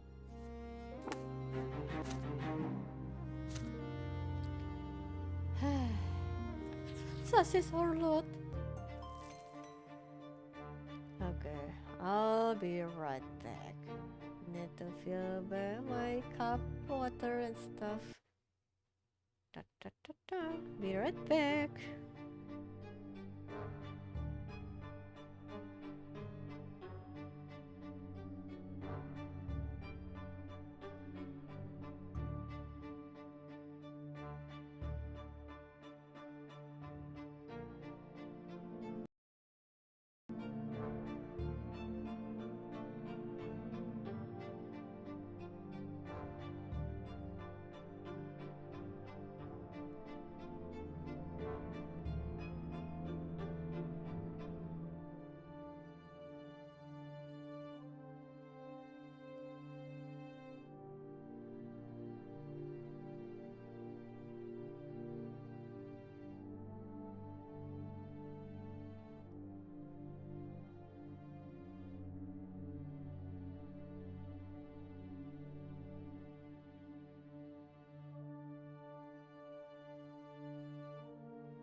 Hello, hello. Sorry, we are back. Uh, okay, let's continue. Year 1131. The fall, the flash and the flame. You are 13 now. Another theology lesson. Today's sermon is about the priest and why the clergy is the only one of the three estates with the right to interpret the laws and guide the other two estates accordingly. Thomas sits next to you, huffing and puffing as he fervently writes down the teacher's every word. But you've heard all this from Mother many times before, so you take this moment to daydream a little. Father promised to take you to the capital once your studies are complete. But the teacher suddenly casts a stern look around the lecture hall and raises his voice at one of your classmates. A boy by the name of Brian jumps out of his seat. The teacher asks him to repeat what he had just said. Brian freezes and seems to shrink. He tries to muster a reply, but nothing comes out. The class becomes agitated. Someone is about to get punished. The teacher now looms over Brian. The boy's cheeks are flushed and his eyes are covered in tears. You all watch the teacher's iron-bound book as he raises it sharply, about to strike. Brian shrieks and raises a hand in front of him. A sudden flash! The teacher screams and buries his face in his arms.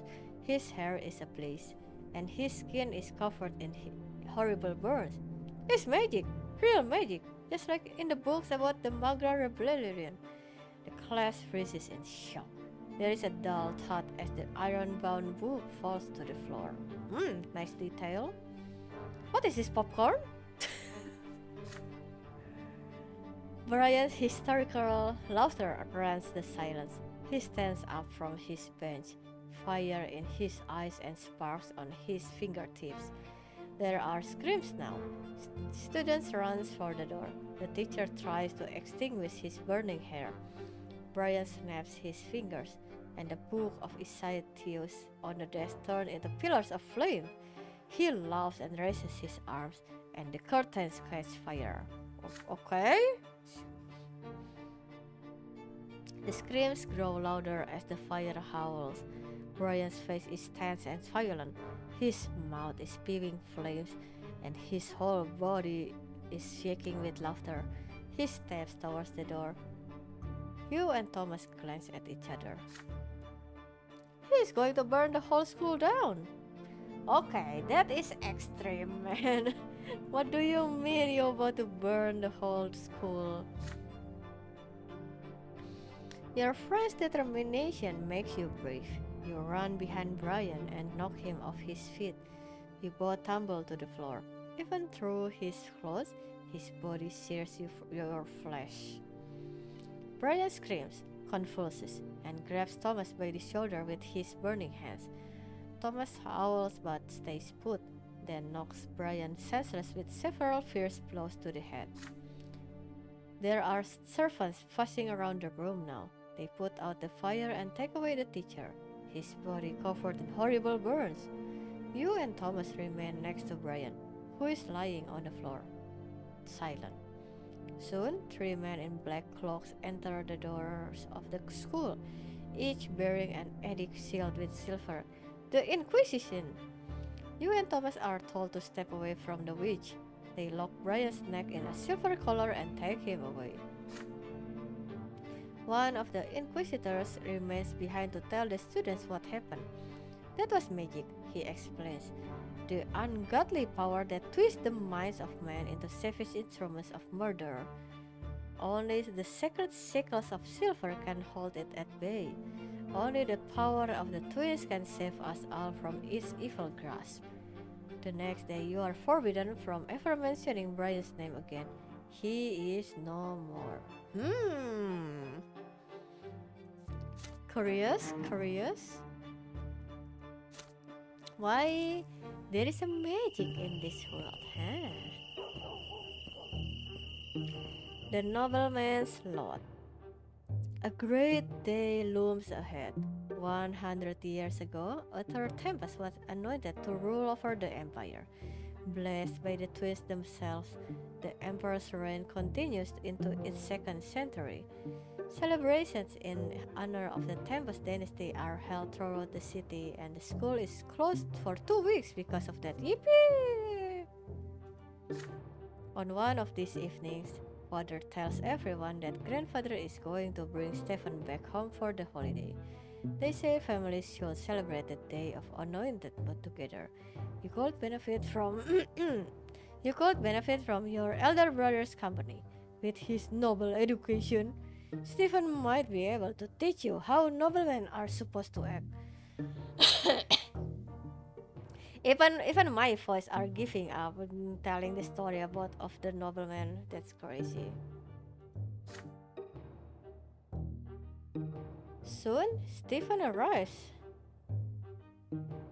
He now handles himself differently. When it comes to ordering servants around and ignoring Gloria, he is still grandfather's double, but he is more grown up now and far less haughty to you. Hmm?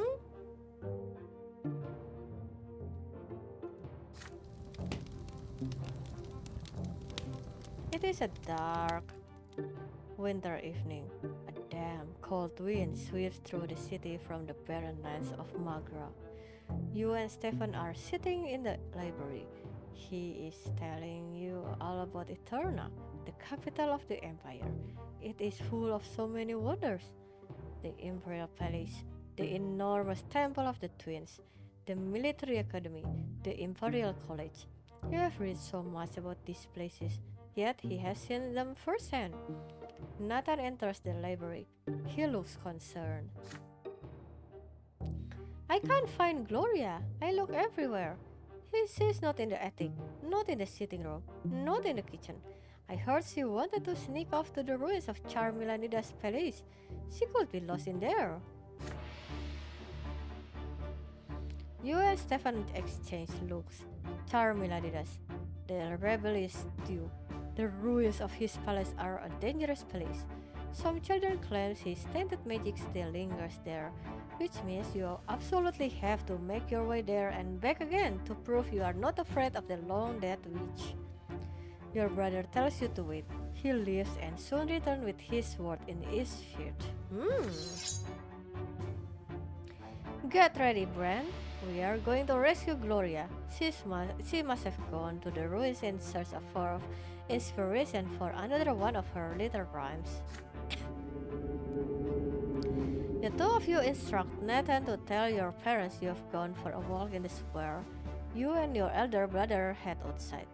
You are confused by Stefan's actions.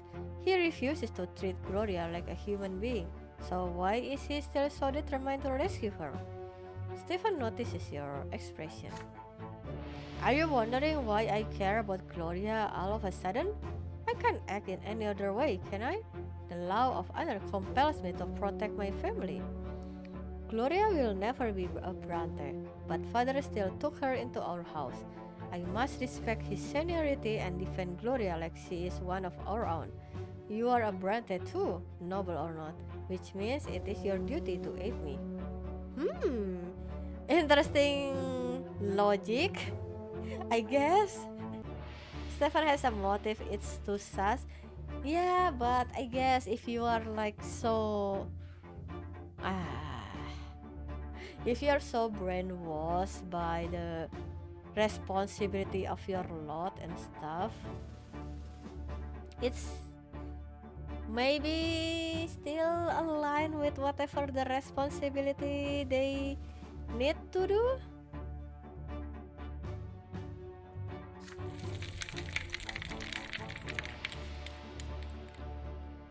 The ruins of Tar Milanida's palace span an entire district.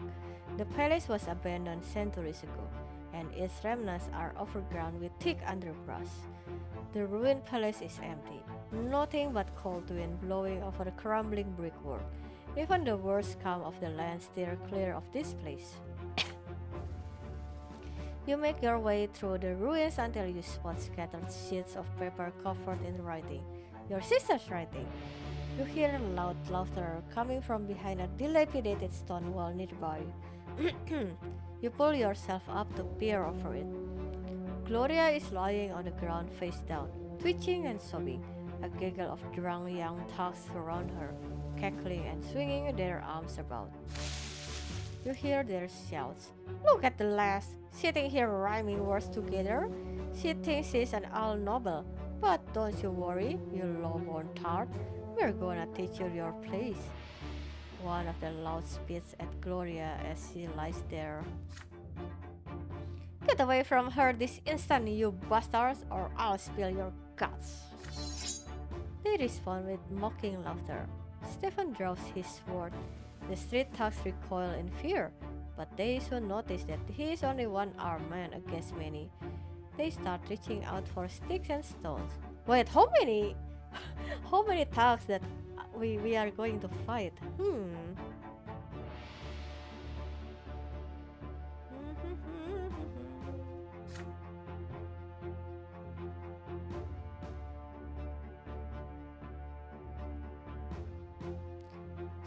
Stay by my side. Don't let them flank me. Stefan's hand shakes, but he looks ready for battle. He is outnumbered. For a moment, you hesitate. Perhaps it might be better to run for the nearby district and call for guards. The young thugs are already armed with makeshift weapons. They start approaching you and Stefan cautiously. Is this gonna be Stefan's death incoming? Perhaps if we leave him alone.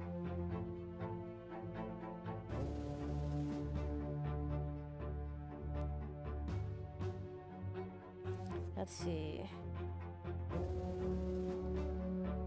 Ooh, immediately +2. Damn. Okay, let's see.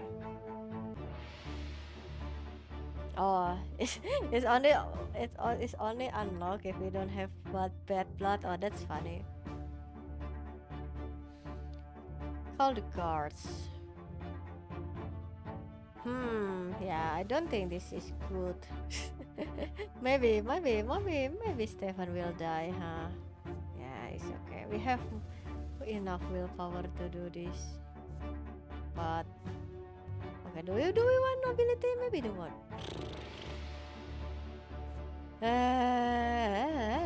Yeah, sure. Stefan's firm voice fills you with confidence. You follow your noble brother's orders. It takes a moment to grab a stick, and then you are at Stefan's back, angrily swinging at the louds as they try to bring him down. One of the louds launches at your brother with a stone, but you hit him with a stick, and he falls down right at Stefan's feet. His sword flashes. The blade sinks deep into the young man's stomach. He wheezes. Blood starts pouring onto the ground. The thugs freeze. Stefan pulls the sword out, his face an inscrutable mask, and returns to his fighting stance. You are stunned to see Stefan take another man's life so easily and effortlessly, like picking his own teeth. Wait, he's dead? He... Okay, that's crazy. The thugs look like they are about to flee. There is rage and confusion on their faces. They never expected the young nobleman to use that sword.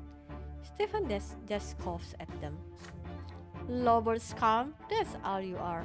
This is the only language you understand. Good job, brother. Gloria, get up. We are going home. He turns to glance at your sister, giving the enraged thugs just enough time to rush you. You get separated from Stefan. Your back is against the wall now. They hit you hard, in the stomach, then the face, and then the side of your head. And then your mind slips away. When the darkness disperses, you find yourself lying in your bed. Stefan is in the armchair next to you reading a book. He is alive, with left arm in a sling and black eye, but still alive. Your head is spinning, and you feel nauseous. You try your best to sit up. Stefan looks up from the book. Don't try to get up.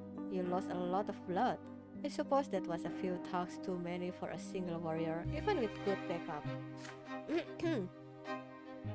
I'm impressed. We fought like an army. The noble orders, the commoner obeys, all according to our laws. Oh, why you need to bring our laws? But we defended the family's honor together.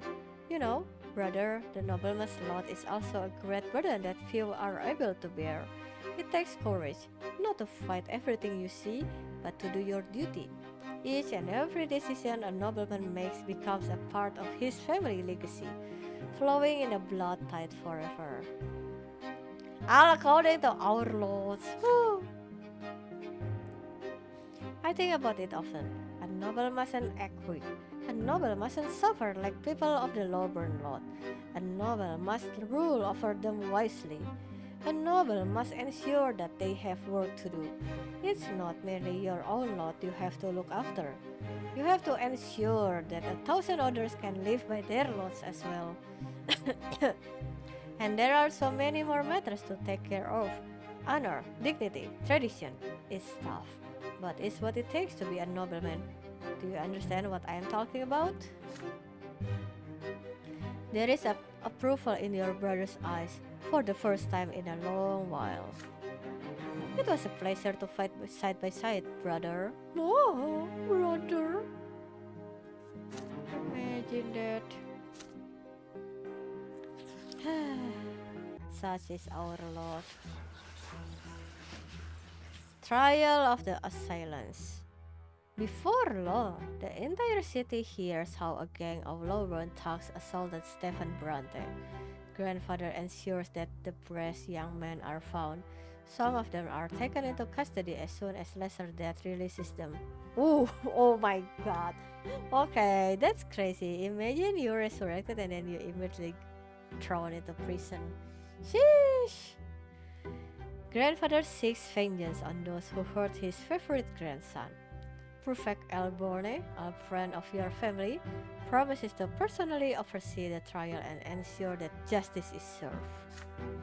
Stephen and grandfather decide to stay in Anisote until the trial ends. Grandfather demands true death for every single assailant. Huh? Damn! So, for example, if one of them never have a lesser death and you want to kill them like 4 times to ensure the true death, that there is no such thing as, I don't know, redemption. Damn. You ask father to explain something. How can a legal court sentence criminals to true death? How can worldly judgment overrule the twins' law? Your words are true, my son. Their law is second to none. Yet the twin gods is also made the empire and all its way. The court of law exists to execute the laws of heaven here in the world. Should the court of law sentence a person to death, the law high above will always enforce it, and so every execution brings true death. Grandfather is so strict. This grandfather is crazy, man. Imagine you missing one meat and the grandfather says death to you. That's crazy. Never miss your meats ever again because you are dead. The commoners who assaulted Stefan, a born nobleman, have committed a grave offense. There is no doubt about that. And yet, according to the emperor's decree, even commoners have the right to defend themselves when they are about to face true death. This means that all of us will have to appear at the trial and testify before the court. Evening comes. Gloria visits your room. She looks crestfallen, and her fingers keep reaching for her long hair. You put away your school books and ask what is bothering her. The trial is tomorrow.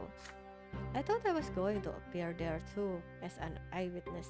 After all, this whole mess started because of me. But Sir Robert isn't even going to mention that I was there. Can you imagine? He says it will ruin the case. Why am I always in the way? Nobody ever mentions me. Nobody has to listen to me. It's like I don't even exist. And I thought Stefan standing up for me finally meant something. Maybe I will become part of the family. But no, everything is back to usual now. Feels bad for Gloria. Gloria tries her best to hold back the tears. You do your best to comfort her. Father just needs to keep the family out of trouble. If Sir Robert believes that I only bring trouble, why did he took me into the house at all? Gloria runs away. You return to your books, but you can't help but get lost in thought. What if they told the court you weren't there either? How, what how would you feel then? There is a knock on the door. It is father. He closes the door behind him and sits next to you. There is an exhausted look about him. Soon, son, you will be testifying before the court tomorrow. Please remember what I am about to tell you. Gloria wasn't at the ruins at all. You went there with your brother to inspect this historic site. The lowborn man insulted Stefan first and then attacked him.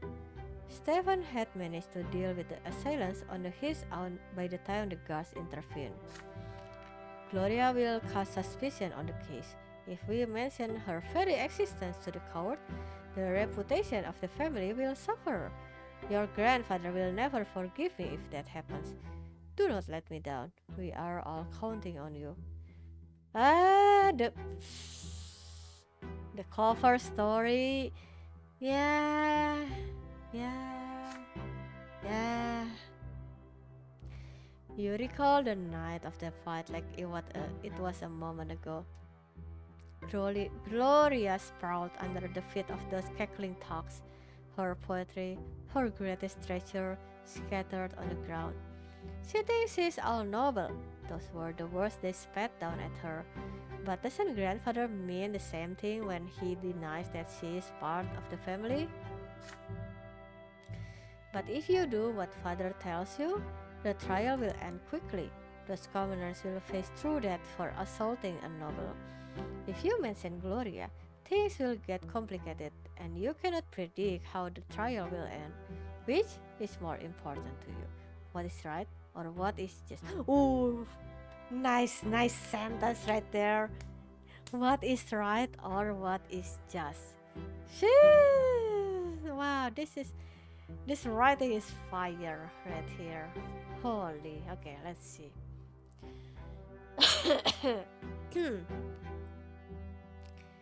Lie to father. Oh man.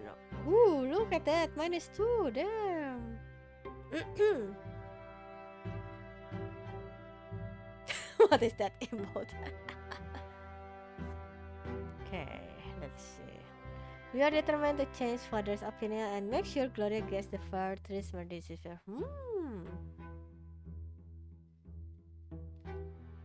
Wow. We won't have. Okay, yeah, well, yeah, I know reputation will suffer, blah blah blah. Okay, let's see. Family. Wait, where is my thing?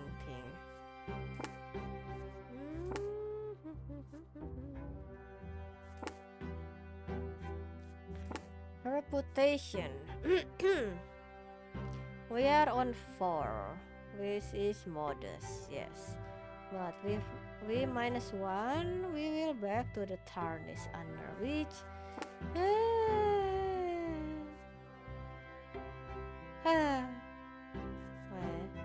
but this is unity. Oh wait. Unity, quarrels and feuds. Ooh, man, this is also bad. Imagine the unity.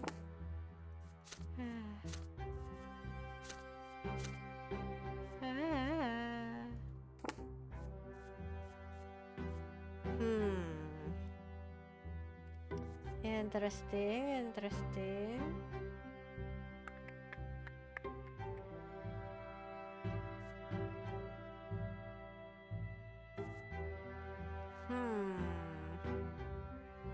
This is more fun now, more numbers. that affect this. One moment. I'm thinking.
Okay. Okay, let's let's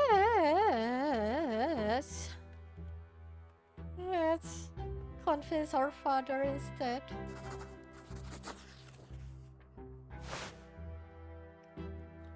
You look father straight in the eye and tell him what you think. You are not going to bear false witness in court. He's a judge himself. How can he make you lie to Sir Elborne? And what of Gloria? Is she not a Brante too? Does she not deserve justice? Or maybe grandfather is right, and she is just a freeloader who deserves nothing but a shame.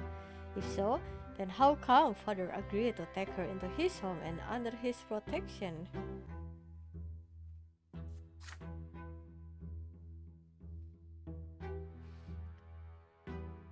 Saying this to father is tough, deep inside. You pray he hears no weakness in your voice and sees no blood rushing to your cheeks. But it seems he is listening to you intently. The wrinkles on his forehead grow deeper as his fingers stammered out a staccato against the armrest. This is going to be tough, son, but you are right. You are right. I took Gloria into my home, and so I must protect her like my own daughter. This was my decision, and I must stand by it. I will speak to it Stefan in the morning. Now I pray your grandfather never hears of my change of heart. Ah! The day comes. The trial takes place in the lesser hall of the city prefecture. Sir Elborne himself presides as the judge. You are the first to testify to the court. You tell the court the truth about that night, how the thugs humiliated Gloria, how Stefan and you came to help her, and how Stefan defended his half-sister. Out of the corner of your eye you watch grandfather's face grow red, yet he remains silent. There are confused whispers in the hall. The cameras on trial cry out, "It's the truth! Gloria was reciting poetry, and they simply told her she was defying her lord." The situation has changed. By this account, Stefan was not acting in defense of himself or another. He merely assaulted them first in order to retaliate against those who had insulted his half-sister. You spread your feet to stand firm and inhale before you speak next. You ask the how. Is it not a nobleman's duty to honor his family name? Gloria does not have the Brante name, but your father took her into his home. Therefore, it was Stefan's duty to protect her, as he would have protected any of you. Contemptuous chuckles rushed through the courtroom. You have just reminded the city of father's shameful second marriage. Stefan is to testify next. He reluctantly confirms your testimony, glancing at father and grandfather all the while. His arm in the sling is his main argument. Stefan wanted the commoners to stop insulting Gloria, yet in the end, the commoners were the first to assault him. After a short recess, Sir Elborne returns and rises to deliver his sentence. The court of Anisote finds you guilty of assaulting Stefan L. Brante, a nobleman who stood in defense of the honor of Gloria, a member of his household. All four defendants are sentenced to true death by hanging. By hanging? Ooh. There is no wind, but you feel a gust sweep through the hall. The defendants turn pale. Their mothers are bawling and crying. Everybody in the court feels the dreadful power of the law, and it is stern and just. That very power has been invoked by this sentence, and by that very sentence, the lives of the four young men are literally forfeit for all eternity. Oh my goodness, with the sound effect. The gallows await. Stefan stands in the front row. Father stands next to him. The wood creaks. The trapdoors open under the young man's feet. They dangle in the air, wheezing and reaching out for support with their feet in their final moments. Grandfather's silence ends at home. He screams at you and father, at Stefan and Gloria. This trial is a disgrace. His screams are punctuated by the thudding of his walking stick against the floor. Father says they had to defend their family. It would have truly been a disgrace if they had shirked their responsibilities. Stefan excuses himself to bandage his arm in order to stay out of the argument. Gloria is quiet, but glowing. You stay quiet too. It is all over now. It is all over now. Nobody bullies Gloria on the streets anymore. Those four commoners are dead forever. Their families were taught a cruel lesson. So will it be with anyone who dares to raise his hand against a nobleman? Ah, wah. Okay, okay. Cool. It's fine. It's fine.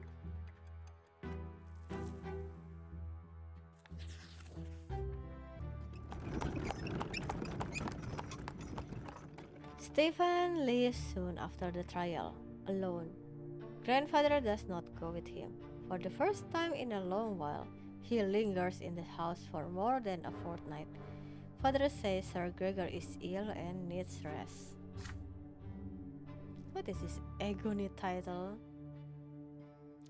Several months go by, and it becomes clear that grandfather will not recover. The eldest Brante is mostly bedridden now. On some days, he has trouble recognizing people. When he means to address you or Nathan, he calls you Robert, your father's name. But when he does get out of bed, the house grows empty. The servants hide. Mother locks herself in her chambers. You and Nathan run outside or hide quietly in your rooms. If grandfather sees anyone in the hallway, he begins lamenting. Oh, nobody hears the laws any longer. Any harlot with a child can marry a nobleman these days. Children has no respect. His son betrayed him and let him down. And oh, how the Brante family has lost its honor. Again and again you hear grandfather knocking at mother's door, screaming that it is her fault. He blames her for ruining his chances to find bliss in the hereafter.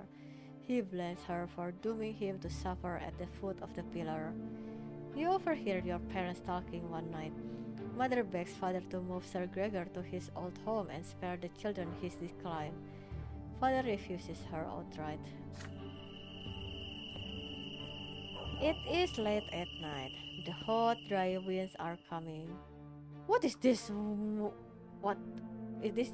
This is grandfather? Holy! Nice image, but holy shit. The house is empty save for you, Nathan, Gloria, mother, and grandfather in his bed. Father has left for the capital on business. You are engrossed in the history of the empire, snapping out of your reverie only when the clock strikes midnight. You blow out the candle and get ready for bed. You hear the shuffling of heavy feet outside your door. You see light in the hallway. Grandfather, what could he want in the middle of the night? You peek into the hallway once he is past. Grandfather's figure sways as he heads for the door to mother's chambers. He opens the door and walks in. You hear him saying something quietly. Your unease is stronger than your fear now. You sneak closer to hear his words. You foul commoner! I have to cleanse my sins. I have to save my soul. You are my greatest sin. You and what you have done to Robert and this family. I should have put a stop to this marriage. I should have stopped Robert from tainting this house by your presence. Why, oh why didn't I do it? Please, Sir Brante, I beg of you. Silence! You will do my bidding. Fire will cleanse our low-burned filth from this place. Fire and flame will free Robert from this disgrace. This is for my son's sake, for my son's sake, for my sake. I need to eradicate this low-burned filth. The twins, they are calling for me now. I can feel it. Oh, he is so cool. He is. Oh, will he kill the mother? Man. I beg of you, please, have mercy. Mother begins to cry. You run into the room, unable to stay out of this any longer. Grandfather's gaunt figure looms over mother's bed, a lit oil lamp in his hand. Mother is sprawled out on the bed, crying. Please, just let me warn the children. I beg of you, Sir Brante. Your steps are loud enough to be heard. Grandfather turns to look at you. Stay out of this, Bran. Be useful for once. Worldly matters concern me no longer. I see only my sins now, and sinner I am. A sinner! The twins, they forgive no one. They will judge me by the pillar. I must do something. I don't want to suffer for all eternity. Go away! Mother is crying. Grandfather is still looming over the bed, driven to madness. His hand shakes as it clutches the oil lamp. His eyes shine in the dark. He truly believes this has to be done. You are suddenly torn. What if he is right? What if that is the only way for his soul to find salvation? There is no going back now. You have but a moment to act. Okay. Oh, the wealth. Wait. Moderate miss. Oh, yeah, we still have a house to spare, I guess. Stop, grandfather. -5 willpower.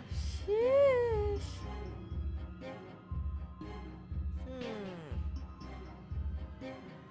What do you mean? Let it all happen and then look at all these numbers.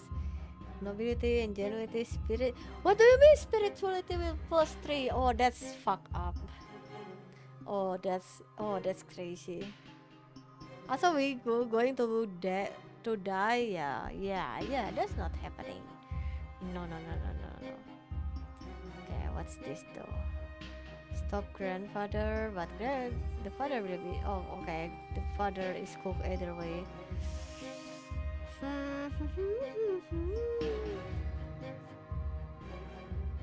Uh,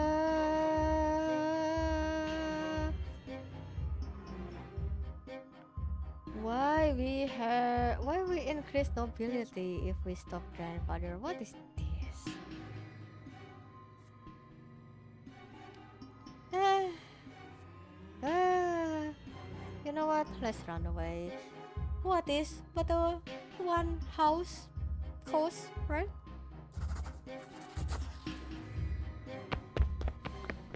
You turn around and run for your brother and sister. Grandfather's prayers and mother's sobbing drive you to run faster. You wake up Nathan and Gloria and lead them out of their rooms and the house without any explanation. You hear mother's shrill cry in despair from the porch. A second floor window shatters. A body in a nightgown drops to the ground. Then, another cry of despair. An old man's cry. You cover your brother's eyes to hide the sight from him. The second floor of the estate has caught fire. Gloria runs for the neighbors. You take Nathan's hand and go to Thomas' house. Neighbors and servants flock to the house to put out the fire. Together, you manage to extinguish the flames before the first floor is engulfed. The second floor, however, has been reduced to ash. You watch mother's body turns to dust and fly away with the sparks. Oh, the mother didn't run away. I mean, yeah. Okay. Nathan is crying. Gloria hugs him and says that everything is fine. Mother will return soon, reborn. Thomas' family gives you refuge for the night. His charred body is taken to the family crib in the morning. Gregor Brante has died his true death. You go there to look at him. His face is covered by the cloth, hiding its expression. Did Gregor Brante finally find solace at the pillar amongst the flames in his final living moments? Or did he die as he lived, an embittered soul driven mad because he could never truly live by his lot? Either way, life has changed. His burden no longer weighs heavy upon your family. For a moment, you are overcome with rage. Hot tears start rolling down your cheeks. This is it. You will never be able to prove anything to him now. All your future triumphs, all your words of defiance, grandfather will never hear them. He will never see you grow up. You hear a heavy door clang in the corner of the crib. Out comes mother, wrapped in a black crepe. She is reborn. She looks around in surprise as she leaves the cold stone walls behind, then finally notices you. My son, Nathan, Gloria, What happened to them? You briskly wipe your face and comfort her. No one else died that night. It is hard to speak, like something is clutching at your throat. When mother sees grandfather's charred remains, she closes her eyes with a deep sigh, then shakes so violently she falls to her knees.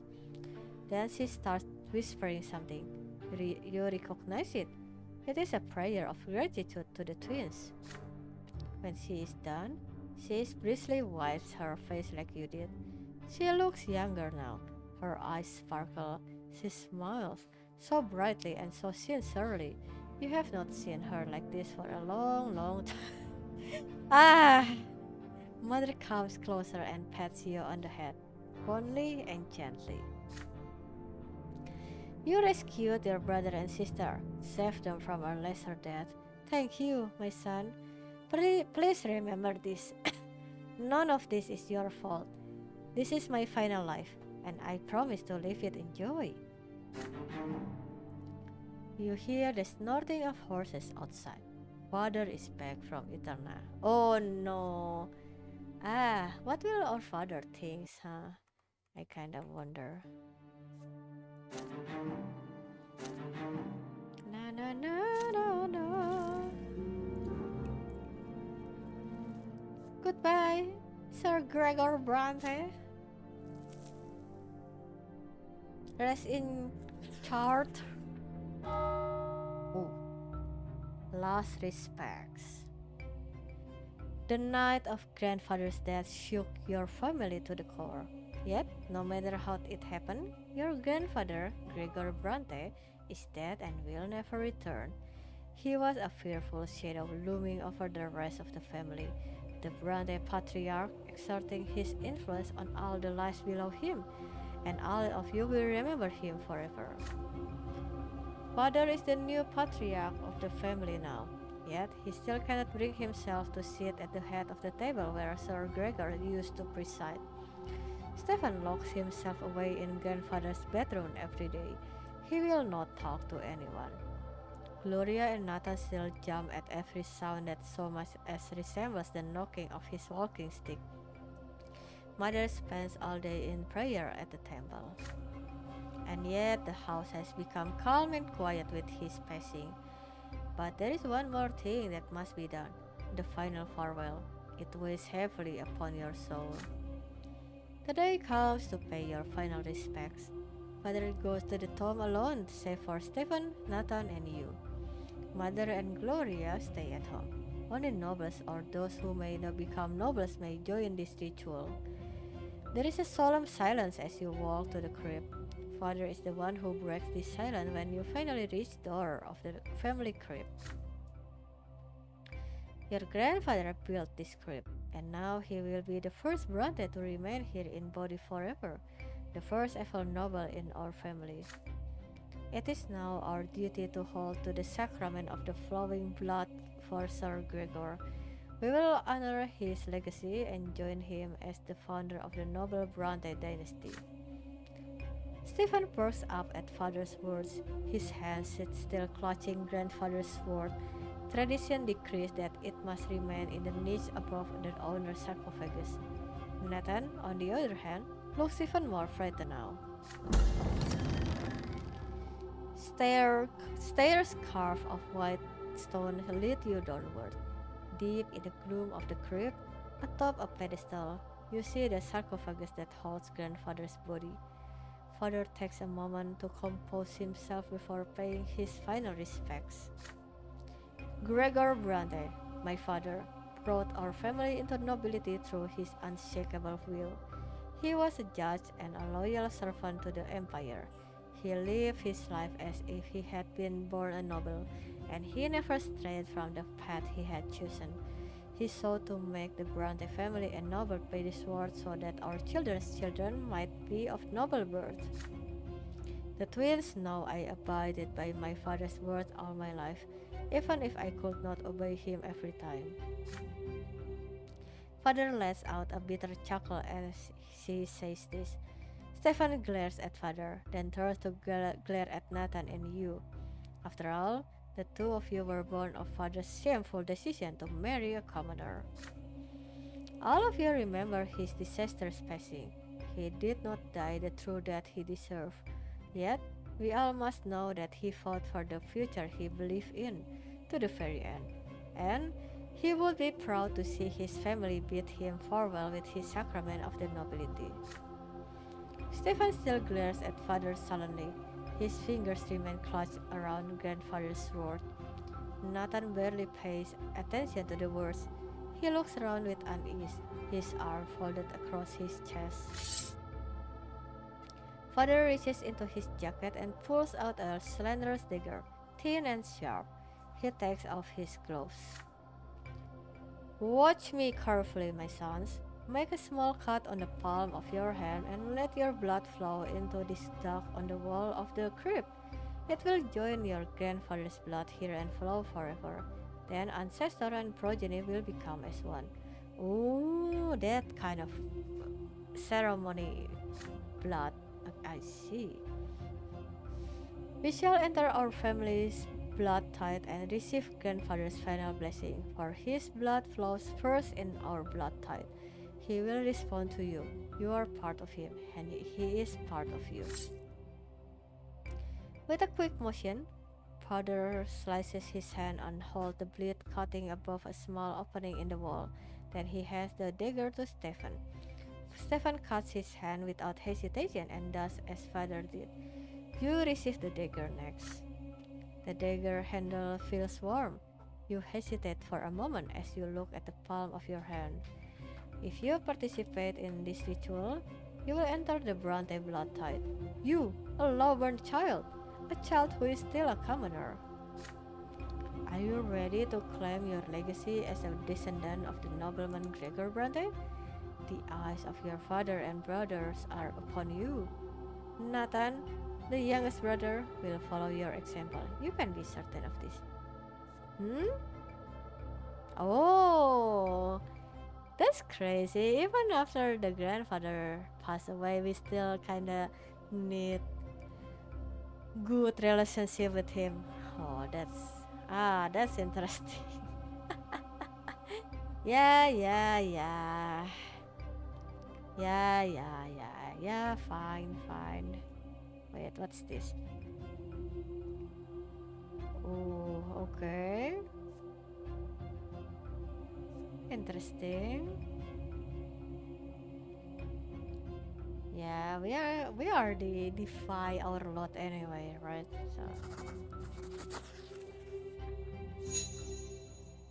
you remember that fateful day when you were 8, the day when you tried to choose a different lot for yourself. You violated the ritual in the temple. You kissed the sword, and against all odds, you said you had the right to be a nobleman.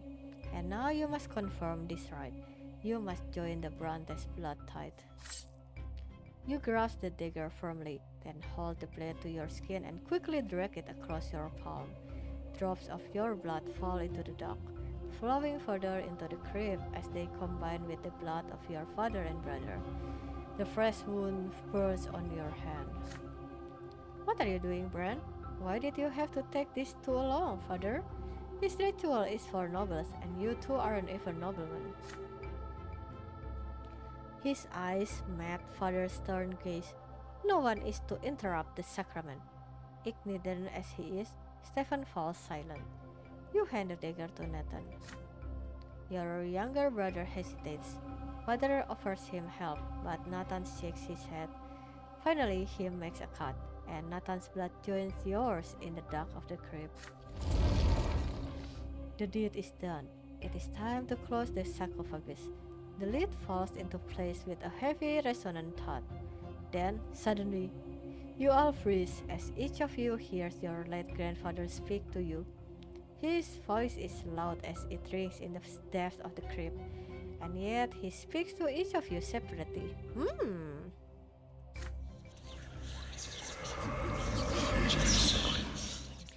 So you think yourself my descendant, son of a low-born woman?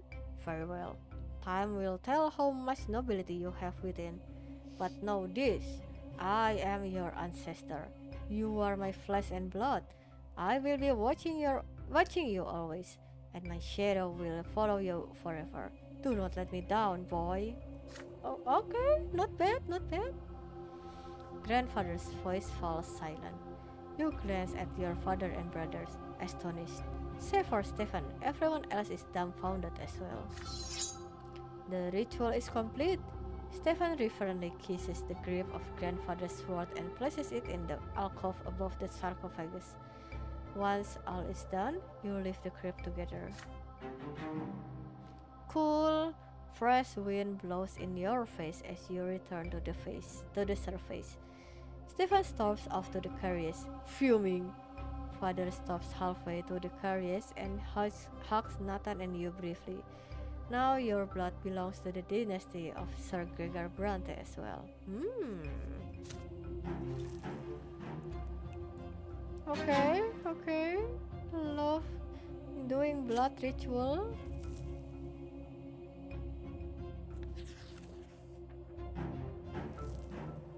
Ooh, wait. Adult question. Ooh, tongue.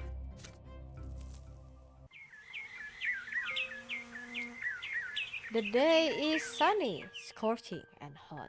You are sitting in the yard, in the shade of a tree, studying books about the twins' great descent. You hear shy, quiet steps. There is no need to look back. You know from the sound that it is Nathan. Your younger brother also sits in the shade of the tree, yet he is quiet. He is not tugging at your clothes this time. That is unusual. He is just sitting by your side, breathing loudly. You tear yourself away from the book and look at your brother. Nathan is deep in thought. He seems uneasy. He is fidgeting with the symbol of the twins. Across its head a circle, the lace bound around the sword. It is Nathan's pendant. He wears it all the time, but not today. The silence wears on. Nathan takes a deep breath like he is about to speak, but he does not. His face grows even grimmer. He looks unusually hurt and bitter. At last, Nathan gathers his courage. He takes another deep breath. His eyes narrow. His hand clutches the encircled cross. Tell me, Bran, the twins, they hate me, don't they? Nathan's voice is quiet, yet firm. The world falls silent around you. Not even a gust of wind can be heard. It is as if everything is waiting for your answer. You look at your brother again, confused. Nathan, the youngest brother, the most unassuming child. He is quiet, obedient, and thoughtful. He has been your responsibility almost since his birth, yet he has never been a burden. Father was always aloof around him, and mother was too tired to even smile. Even grandfather seemed to avoid Nathan with his scorn. He, he just treated your little brother like a piece of trash. He never called him by name and always winced at the sight of him. Perhaps because he looked so much like mother. But is it true that the twin gods has no love for your little brother? Surely the twins have enough even for a little Nathan, do they not? Nathan was born a commoner like you. His lot is suffering. Everyone is tested by the twins before their true death. No one can expect mercy along their path. He was born the youngest child in your family. That is his trial. Should Nathan persevere and bear the burden he was dealt, he shall yet reach the peak of the pillar when his time runs out. There is hope in Nathan's eyes as he looks at you. Guiding others in matters of faith is the clergy's lot. You are no priest, yet you cannot stay quiet. You see his pain, you see his trepidation, and so you will tell him what you think. What you are about to say may be a turning point in his life. Wow, so much on giving the pressure. Okay. Okay, let's see. Dispel Nathan's fear. Confirm Nathan's fear. Ooh, okay. What the heck? Interesting. Wait.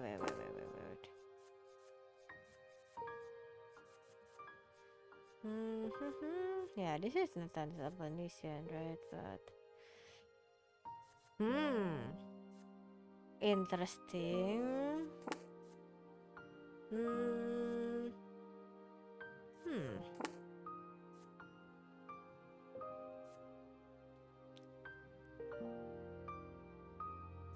Okay, this will, I guess, makes us closer to be a clergy. Hmm, ting ting ting tong. Huh.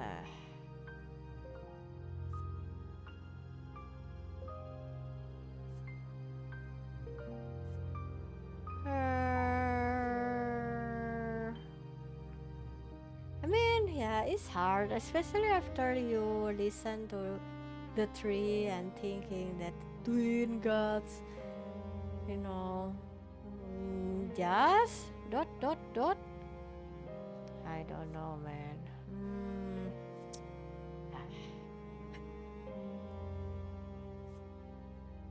I kind of want this because I want nobility to be four, but I cannot. I don't think I can bear to confirm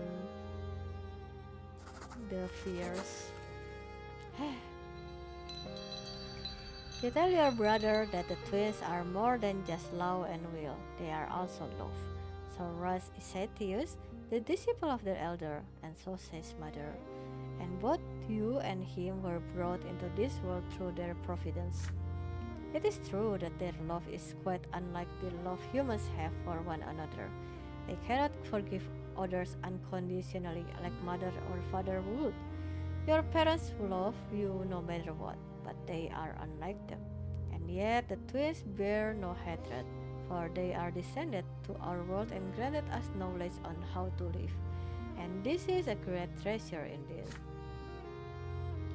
The twins put us all to the test with the hardship they send. They watch how we follow our lots, and if Nathan suffers and feel no love from them, then that means they believe in him and know that he will endure this suffering. They know he will humbly accept it and let it pass through him, let it purify him. This is the manifestation of their love. Yeah, this is. Yeah, yeah, nice enough explanation, I guess. Nathan hangs on your every word. The despair fades from his face. He is smiling. He puts the chain with the encircled cross back around his neck again and hugs you gratefully. So they do love me. Thank you. You've helped me hold on to my faith. You hug Nathan back and hear him sniffle on your shoulder. He will remember this little talk for years to come. Yeah, good for you, little brother.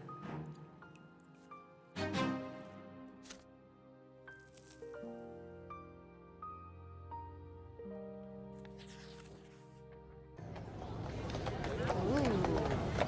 Okay, with a rat. The fugitive girl. Grandfather's passing and last respects have left a mark on the entire family. His words relayed from the hereafter keep echoing in your mind. You still do your best to avoid the memory of grandfather's last night and spend more time on the city streets with Thomas and your other classmates. The road by their house reminds you of another class with death. Sometimes, as you walk around that road, you recall Sophia, the beautiful girl with the wonderful eyes and the terrifying thundering hoofs. You have not seen Sophia since that fateful day. The children who live nearby say her parents sent her to a rich Arcanian family, the Ottons, as a servant. The sun has set, and the pillars shine palely in the dark sky.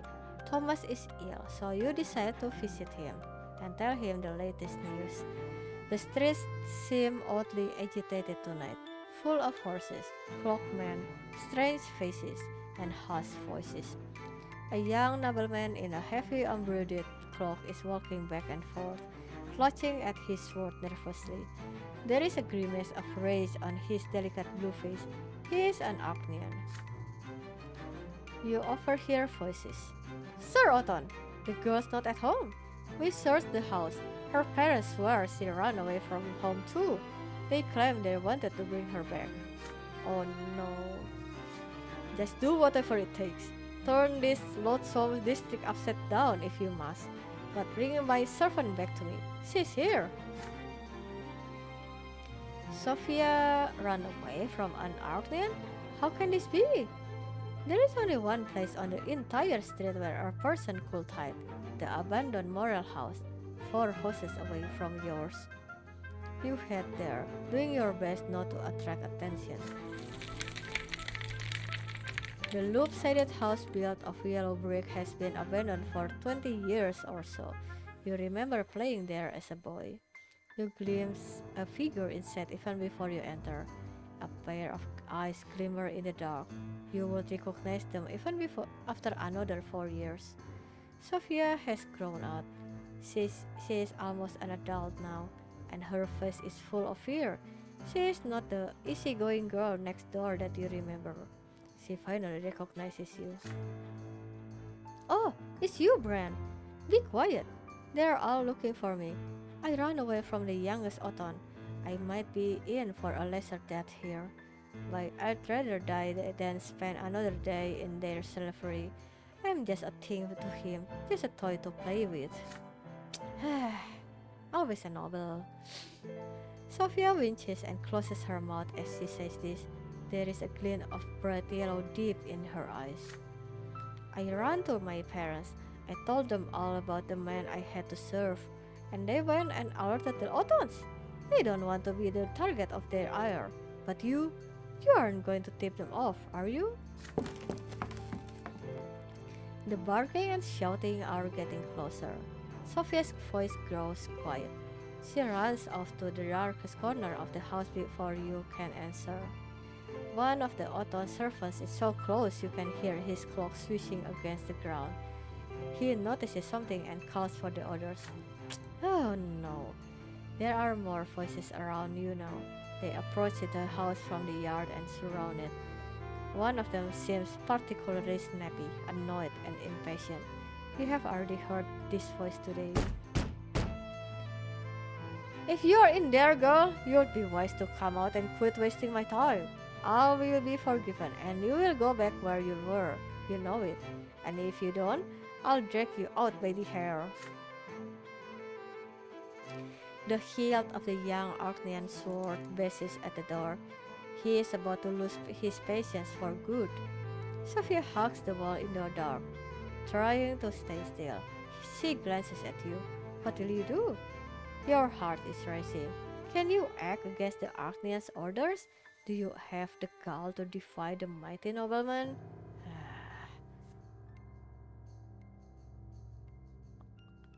Oh, this is sad. Ah, we cannot stop Othon, huh?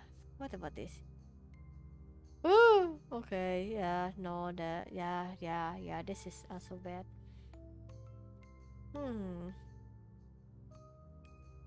Oh, we don't have enough the fox thingy. Hide alone? Oh, that's holy shit. Oh, that's crazy. ah, Sophia, oh Sophia. Ah. Also, what do you mean? The relation with the Mr. Darius Othon is -1. What the heck? Yeah, cannot do anything about it, girl. I'm so sorry. You swiftly turn away from Sophia's desperate gaze and flee to cover in a dark corner. A pained sigh reaches your ears.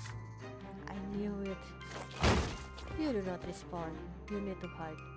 The front door slams open. Heavy footsteps echo from the entrance.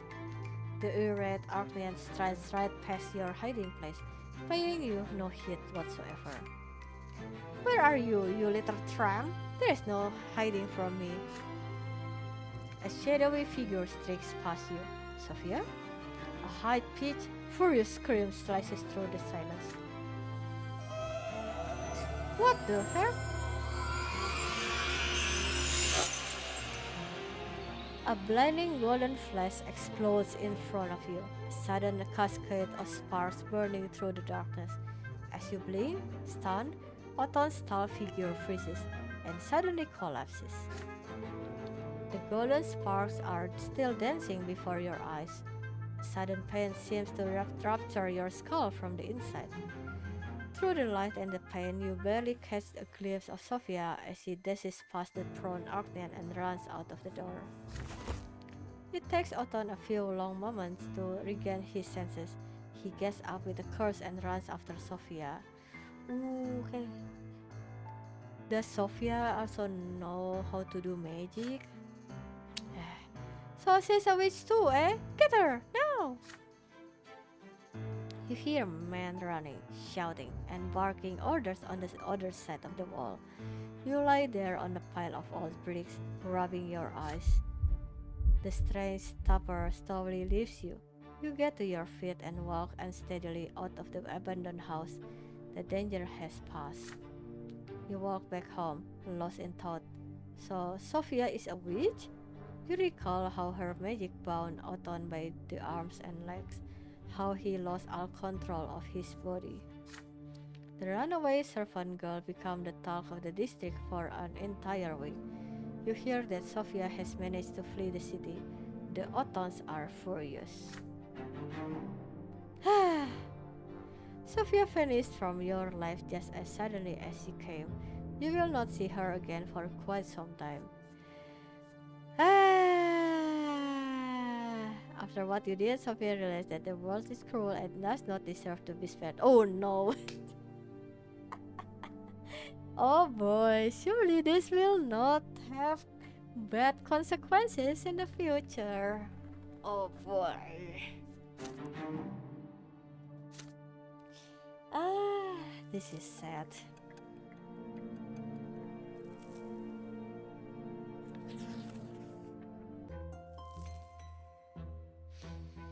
Year 1133, summer, the blood-stained sermon.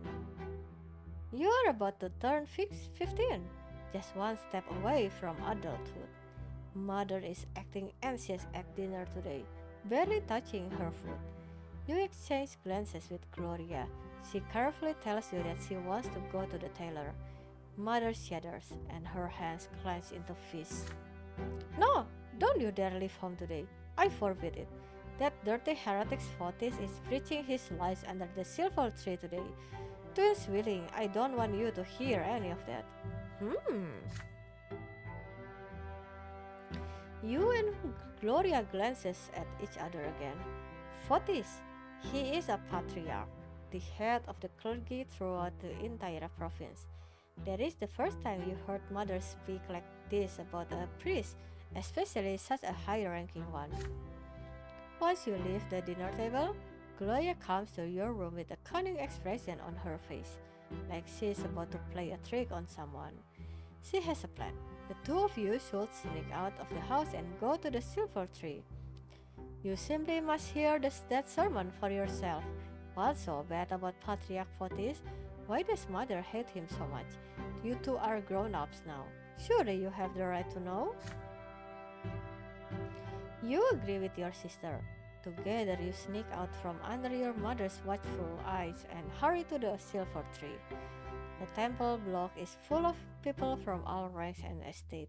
There is barely enough room for you to squeeze through the crowd. The crowd has gathered around the very roots of the tree. Gloria suggests that you climb up to the roof of a nearby building so you can hear and see everything better. And not a moment too soon. From the roof you see a tall, silver-haired priest step onto the platform by the tree, dressed in a common black robe that looked far beneath his rank. Yet he stands like a noble before the crowd. Behind his back is a banner flapping in the wind, the open book. This is the symbol of the new faith, the crowd whispers. The patriarch holds his hands up to the sky, and the entire temple block grows quiet. He begins his sermon, his vibrant voice rolling across the square. Fotis speaks of a great mistake. We entrusted ourselves to the laws as the only way to fulfill divine providence in this world. But for all these years, the will of the twins has been interpreted for us by a single man, Prophet Isetius. The twins are ever watching from atop the shining pillar. Of this we have no doubt. But how can we so blindly believe that we truly follow their will by following the laws? Have we not seen the three laws of Isetis fail again and again to answer the question of how we ought to live our lives? Have we not seen people change their lot in life again and again without being smitten by divine wrath? Every person born, whether human or arcane, low-born or noble, must find their lot and their way to the gods on their own. From now on, we will seek the gods in the accounts of their own lives, in their own acts in this world, and in their own words as they echo within us. And as we heed the voice of the twins within, we will each find their path for us on our own. Oh, the heretics! The crowd at the silver tree listens to the patriarch's speech in stunned silence. You glance at your sister. Her eyes glisten with tears as she hears Fotis' words. Then, suddenly, a hoarse cry rises from the crowd. If there are no lots, does that mean the nobles are gonna till the fields and the commoners are gonna bear arms? The crowd begins to murmur. The patriarch raises an arm and inhales, ready to answer. An odd figure leaps from the crowd onto the platform, a dirty beggar dressed in rags. A knife flashes in his hands. Oh! The blade slices. Blood starts spurting from Fotis' throat. He slumps over and collapses. A dark brown puddle spreads across the platform where he had stood. Gloria clutches her mouth to suppress a shriek. A few moments of stunned silence, then the screams begin. The people are frantic. The temple guards try to restore order in the crowd, but to no avail. An old woman dressed in an inquisitor's cassock tries in vain to apply pressure to the patriarch's wound. The nobles draw their swords. Dogs are barking. The crowd is pushing and shoving. Children are crying. The entire square by the tree is in chaos. From the roof, you see the moment where people start trampling each other, howling, praying, shouting. Gloria tugs on your sleeve. Time to go. You climb down from the roof and run. You return home without exchanging a word. Mother has been in her room all the while, so no one noticed your absence. Gloria locks herself in her room. You do not discuss the things you have just seen. They are too frightening. But your parents discuss every little detail of the blood-stained sermon over dinner. This is unbelievable! A patriarch murdered in plain sight. The gendarmes and the Artux guards have searched every corner of the slums, and the murderous beggar has disappeared without a trace. I can't even imagine a more gruesome crime. Fotis has died a true death, never to return from the hereafter. But how? Why can't the patriarch be reborn? He is so close to the twins.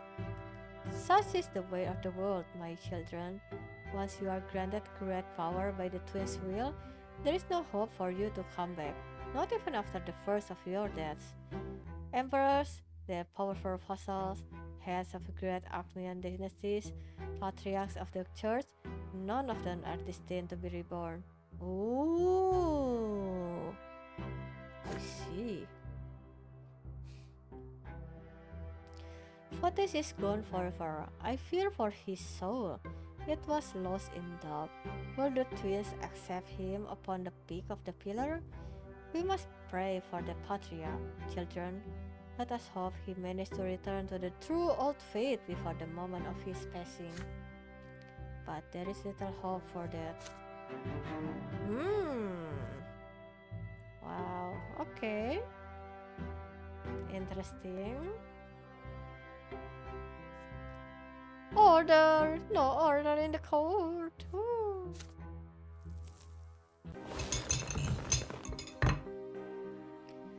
The last night. Tomorrow you turn 16. According to imperial law, you will be a full adult.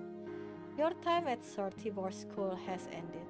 You have studied enough to apply for the Imperial College and learn the judge trade here there. You are to travel to Eterna tomorrow. Your friend Thomas will go there with you to try his luck in the Imperial capital. Mother and father prepare you for the long journey. Remember, son, there is only one goal for you. You must become a student at the Imperial College. Your teachers drag you through all those books for a reason.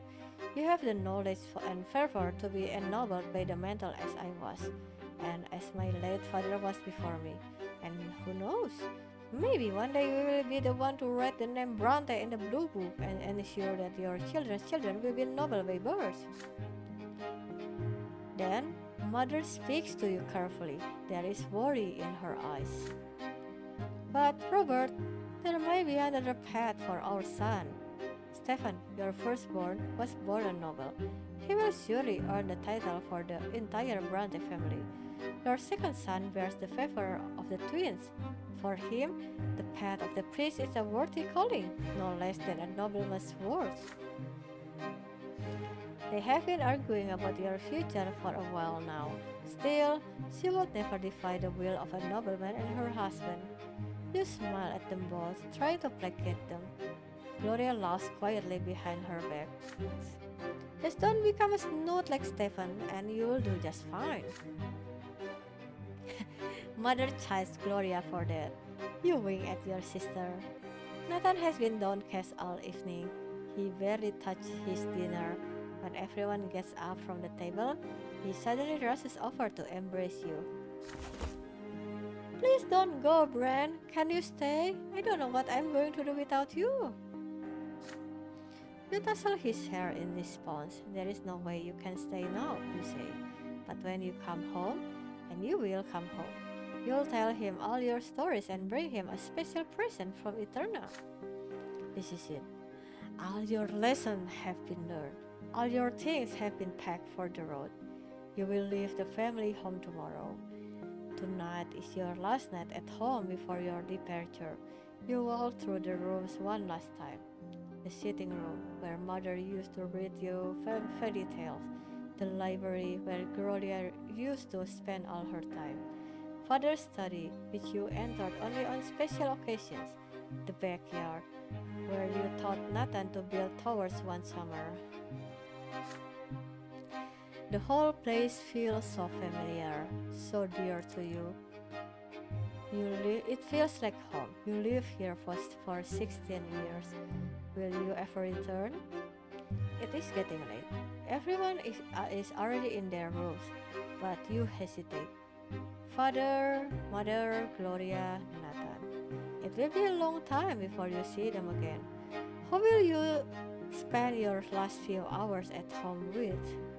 Okay, why this is locked? Really? We need... Yeah, we don't really have the favor from our mother, huh? That's crazy. Okay, let's see.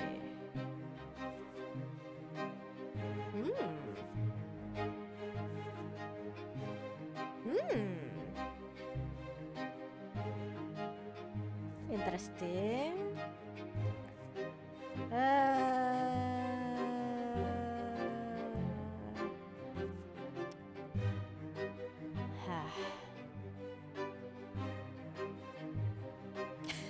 I kind of want the nobility, but well.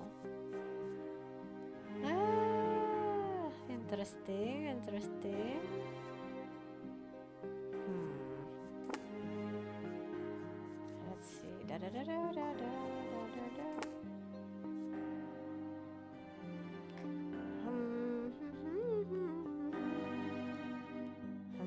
It's fine. Okay, let's spend the time with our little brother.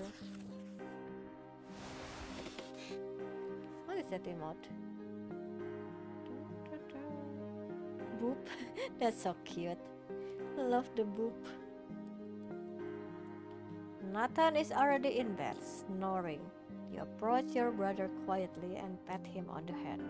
He is startled but starts smiling with joy when he realizes it is you. Hi! Hey, can we go outside? I need your help with something.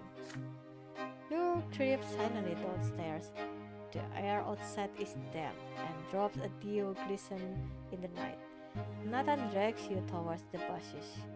A spotted kitten looks at you from the bushes with sad eyes. You see a bowl of water and some scraps of wood next to it. Look, he ran into our yard today. See, he's got a broken paw.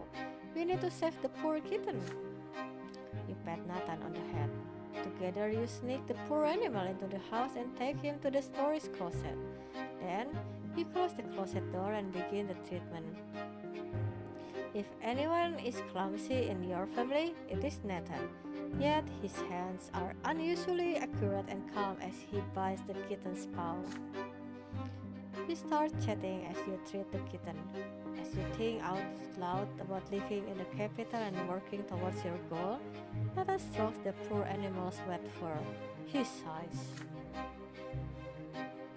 It's tough for me, thinking about being a grown up. I'm not much of anything even now. I wish I could be like you. You sure know where you are going and who you are going to be. No, but go on. You shrugs. No, I mean it. I can't be like that. They say I'm going to study too, and go to Eterna and become a priest or go to the college. But there's no way I can make it there. Does that mean there's nothing else out there for me?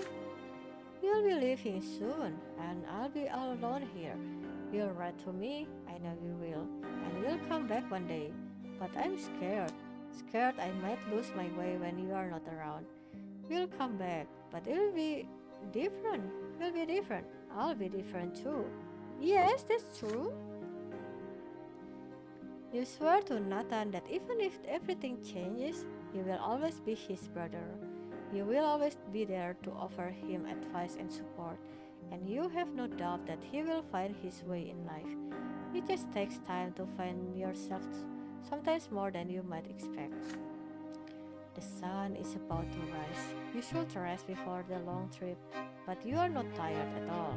Nevertheless, it is time for bed. Before you leave, Nathan hugs you again. Please promise me you'll come back, Bran. You swear to him that you will. You get into bed and fade away into a gentle, happy sleep. They will be waiting for you back here, no matter what.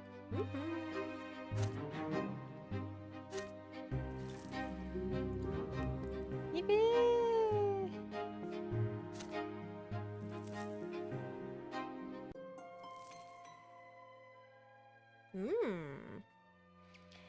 The end of adolescence. Last night was your final night at home.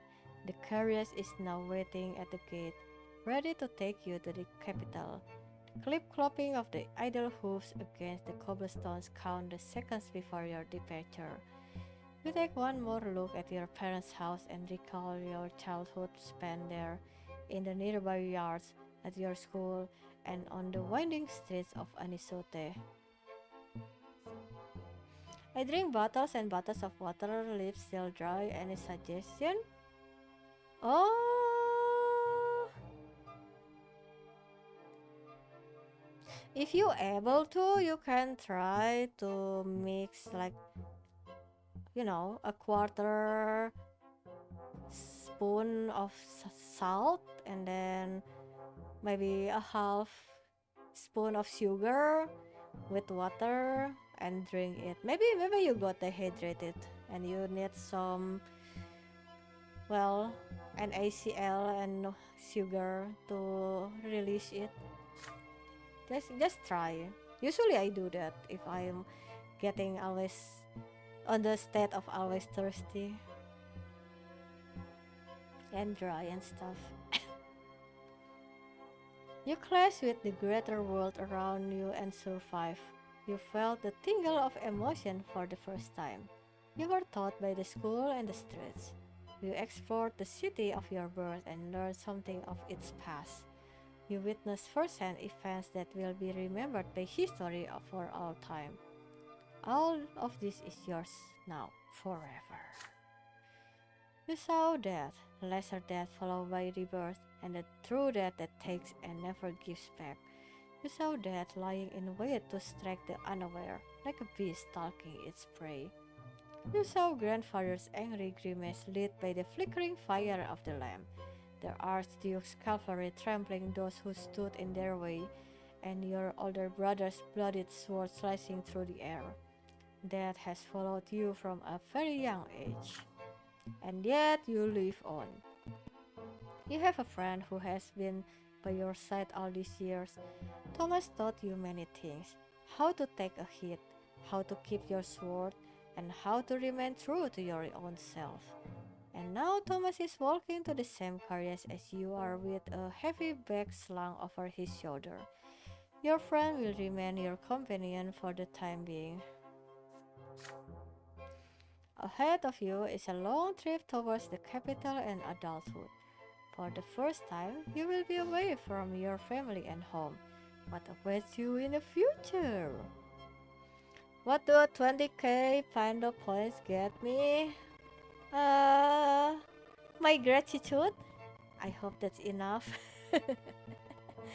I don't know. I put several things on the rewards point, but I don't even know. That's just a funny way to reward the viewer, I guess. But thank you for watching my stream. Let's see. Yippee! Yeah, the only bad thing that happens if we on the bad side of Sophia. Yeah. Yeah. Slow? What do we slow? Oh my god, we are slow.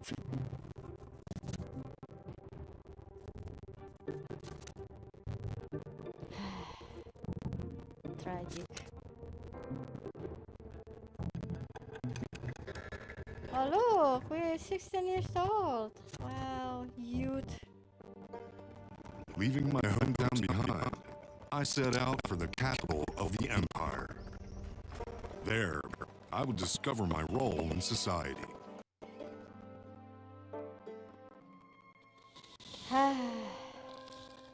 Youth. Imagine. My youth years is already behind me.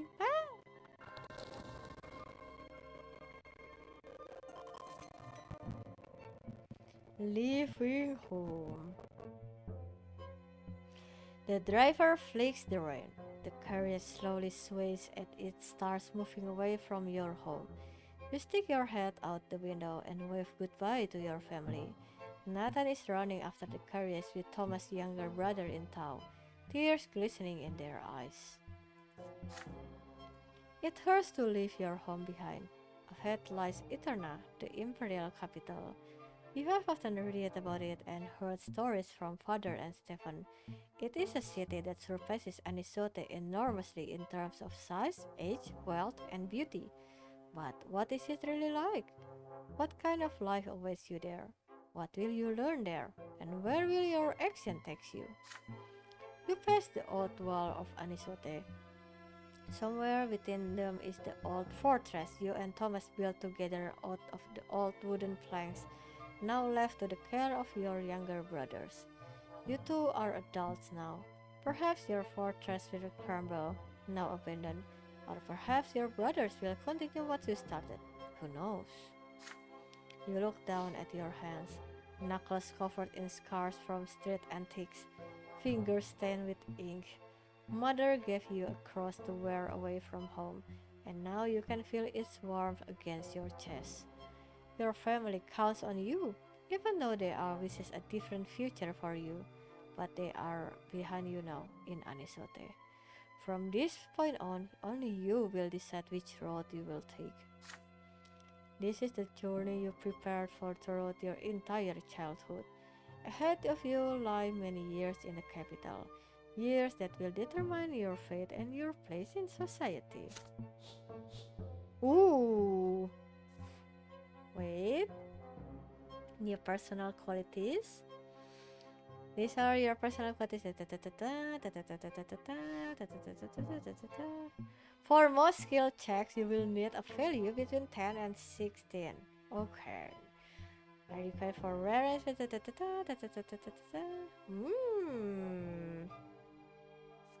Wow. Okay. Interesting.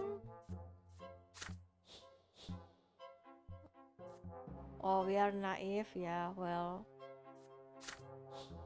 Yeah, I was curious how they will bring this score to the adult. Oh, this is interesting. I like this concept. Most important, wait, I need to see.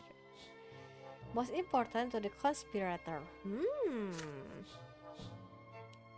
Ah, okay, I see. Most important to the judge. Ah, I see.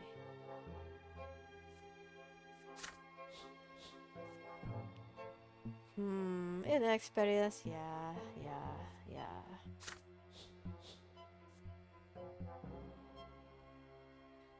Ooh, we can have silver tongue.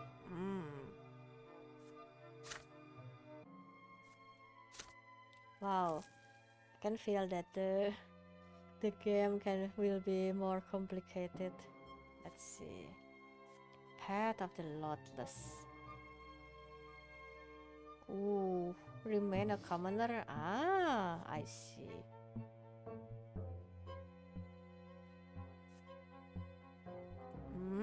What do you mean it's true?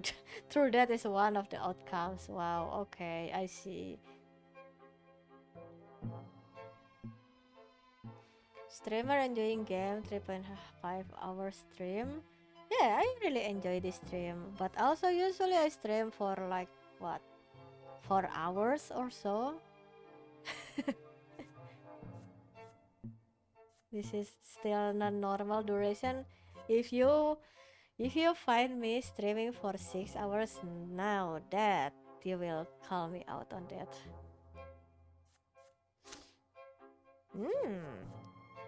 Who is this Alice?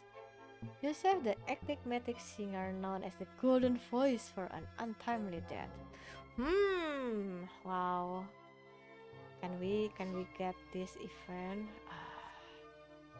Collapse of the Lotless. Ooh. The Empire utterly destroys the secret society. Wow, I see.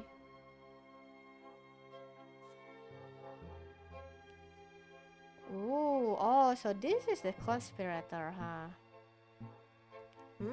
I see, I see. Outwit Felipe.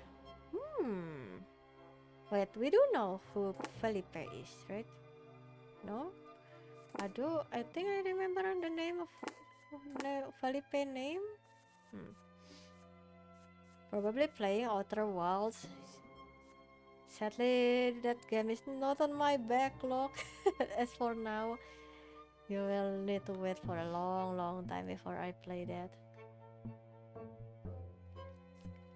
Let's see, what is this? You and Thomas form an unbreakable bond of friendship. Side with a new fate. Oh, look at that rings. Oh, that's so cool. Shield of the new fate. Ooh. Defend the new fate. Yeah, okay. I think it's really cool for visual novel to show the obvious path that we can take, but also closes the path for another. Which is, yeah, that's pretty interesting. Because usually the most of the visual novel that I know that I already played, I kind of need to, grasping in the darkness on what this choose will be, what this choose will close my doors from the other path without and without a guide, that is sad.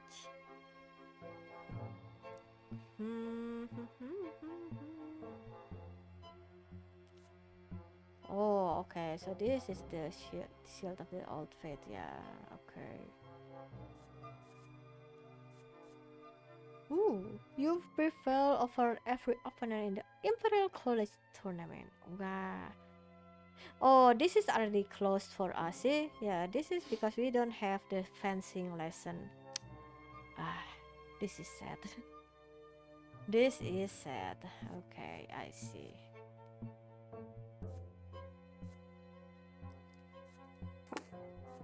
Okay, this is. Oh, yeah, this is still the same.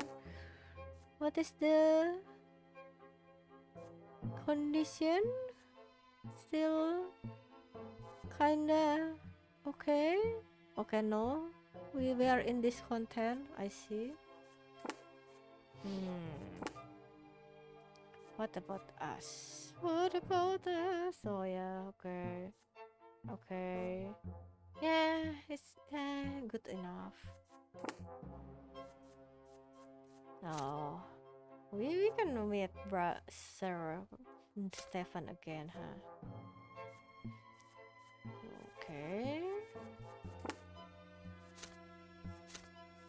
Okay, let's see. Our best friend.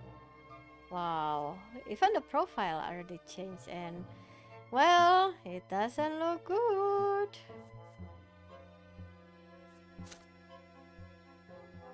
Okay, yes.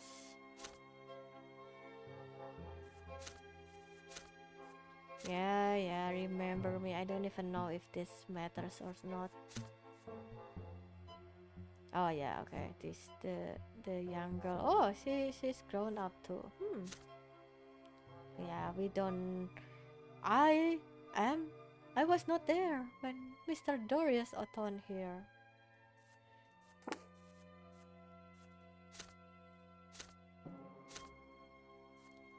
Okay.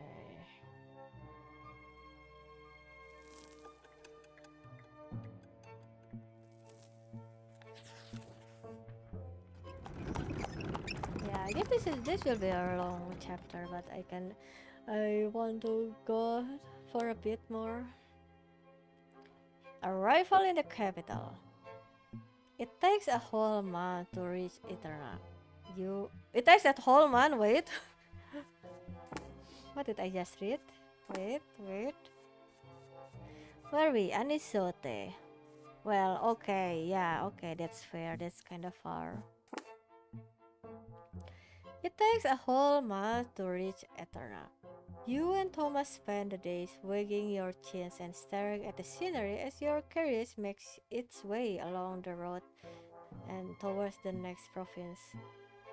Soon it crosses from the familiar barren, arid lands of Magra to the stately mountains of Illyria. During one of your many stays at the roadside inn, the two of you even manage to share a whole bottle of strong wine and keep it a secret from the servant who drives the carriage. Also, I see that emote, Mr. Zero.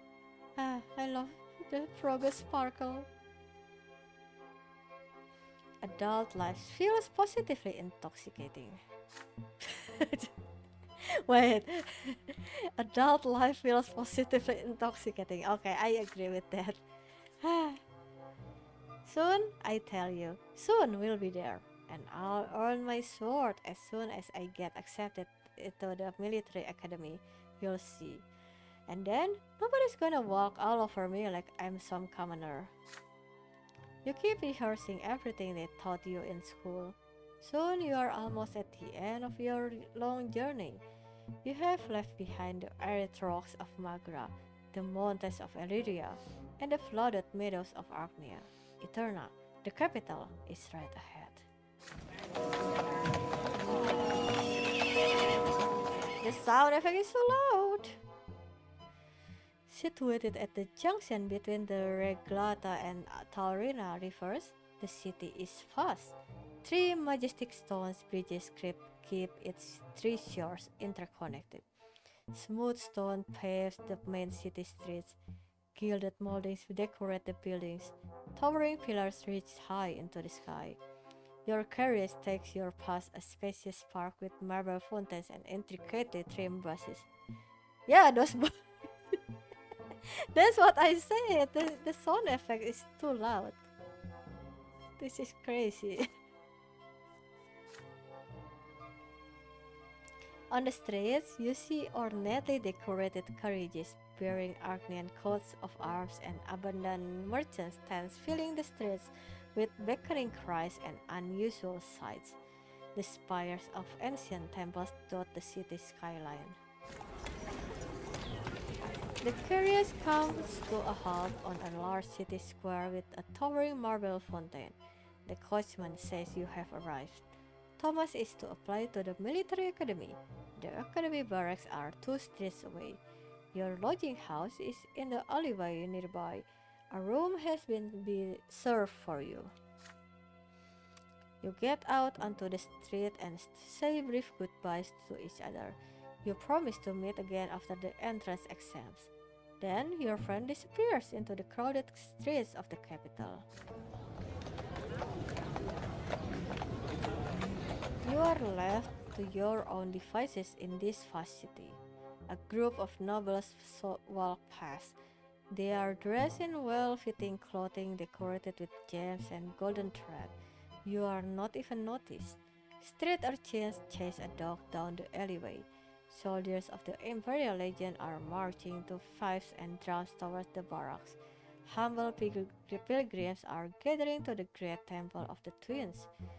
There are the sounds of music and fountains and the smells of baked bread and garbage trains. Is like a alcoholic by chance? If by definition alcoholic is someone that is addicted to alcohol, no, I am not. I do enjoy drinking in occasion. I I enjoy trying many cocktails and stuff, but no, I'm not addicted to alcohol. You quickly check in at the lodging house, then go back outside. The sun is setting. The street lights come to life. Merry music fills the taverns. Couples and noble coaches with tinted windows will fill the streets. Shadows and harsh voices and laughter fills the parks. You are all alone with this city, so vast and unfamiliar. But take a look around, determined to fill your first night in the capital with memories.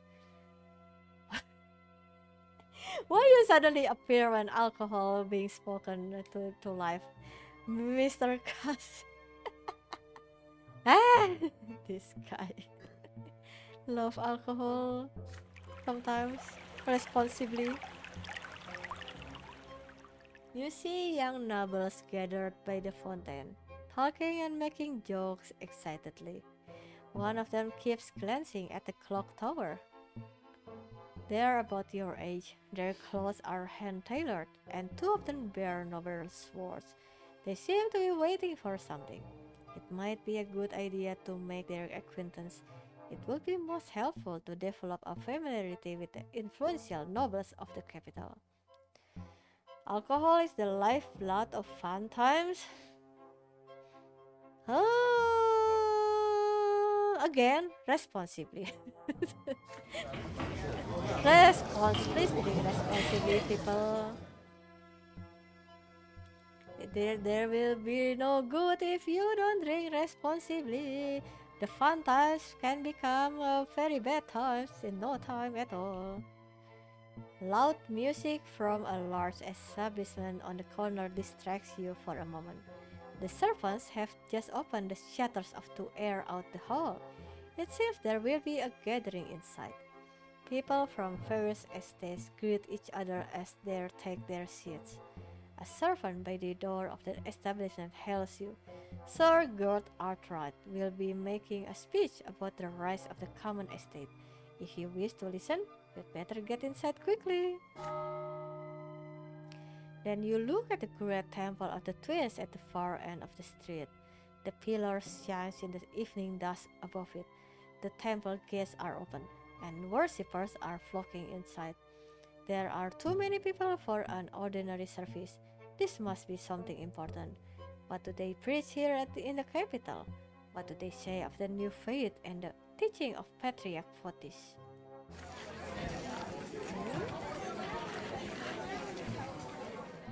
I only drink responsibly, always on a night off and no driving. I do walk to the convenience store sometimes though. Yeah, I mean, tipsy is one thing, heavy drunk is another thing. How does it taste though? Wait, what do you mean by how does it taste? The alcohol? Because it really vary from drink to drink.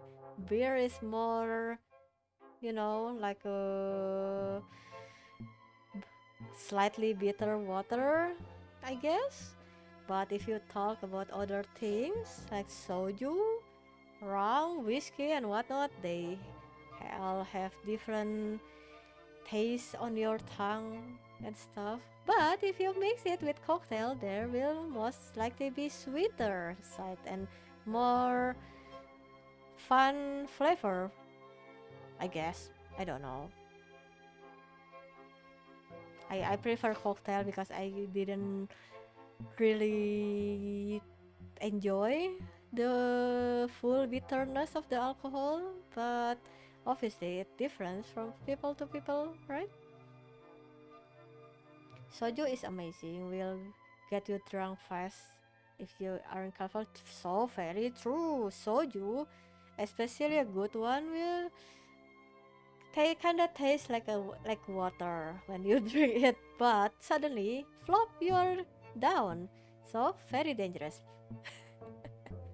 Beer is gross, okay. Listen. Maybe you just drink a wrong beer brand, okay? So, like, I know some of the beer can be very smooth, but some can be very bitter and gross. I do agree. You know what you can do with beer? Marinate your meat. That will make meat tender and uh, remove the gumminess flavor. So yes, you can still buy beer for cooking. That is amazing trick. I always drink fruity beer, lime or strawberry, and sometimes apple. Number it too nasty for me. Oh, you're same with zero, huh? If only I have like the fruity beer. I don't think I ever see one. Sadly, I only ever encounter normie beer, but yeah, fruity beer doesn't seem too bad. Maybe I will still use it for my meat cooking, but yeah, I drank one called Dragon's Milk. That's very concerning name for a beer, but okay. Interesting. Right. I haven't read this one. You snap out of your reverie when you hear loud laughter.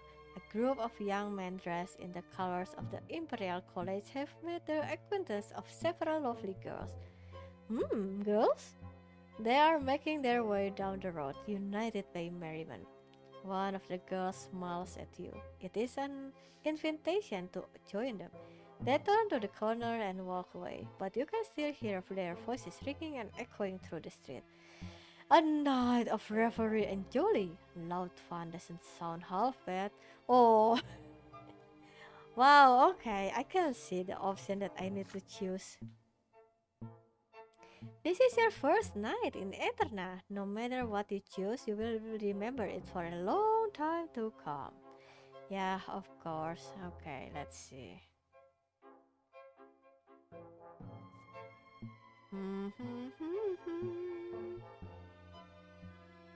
Eloquence? Wait, what do eloquence have to do with this? Your ability to instill faith, to guide and lead people with your speeches. I see. Visit the Great Temple. Okay, yeah, I see. Look at this. If we follow the girls, we have willpower. Wow, amazing, amazing stats, amazing points right there. Holy. Okay. What do I want though? Hmm. To be responsible of to have one night having fun. This is my first time in the capital after all. But I kinda want manipulation though. That sounds pretty nice. Hmm. What's the threshold? 10? Sheesh. And then, wait, what's the other? Eloquence. What is eloquence? This is for Inquisitor. Okay.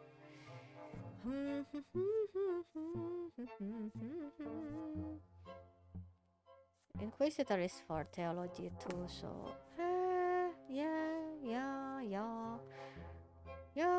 Okay, let's visit the temple. I want to see. Oh my goodness, the sound effects is still so loud.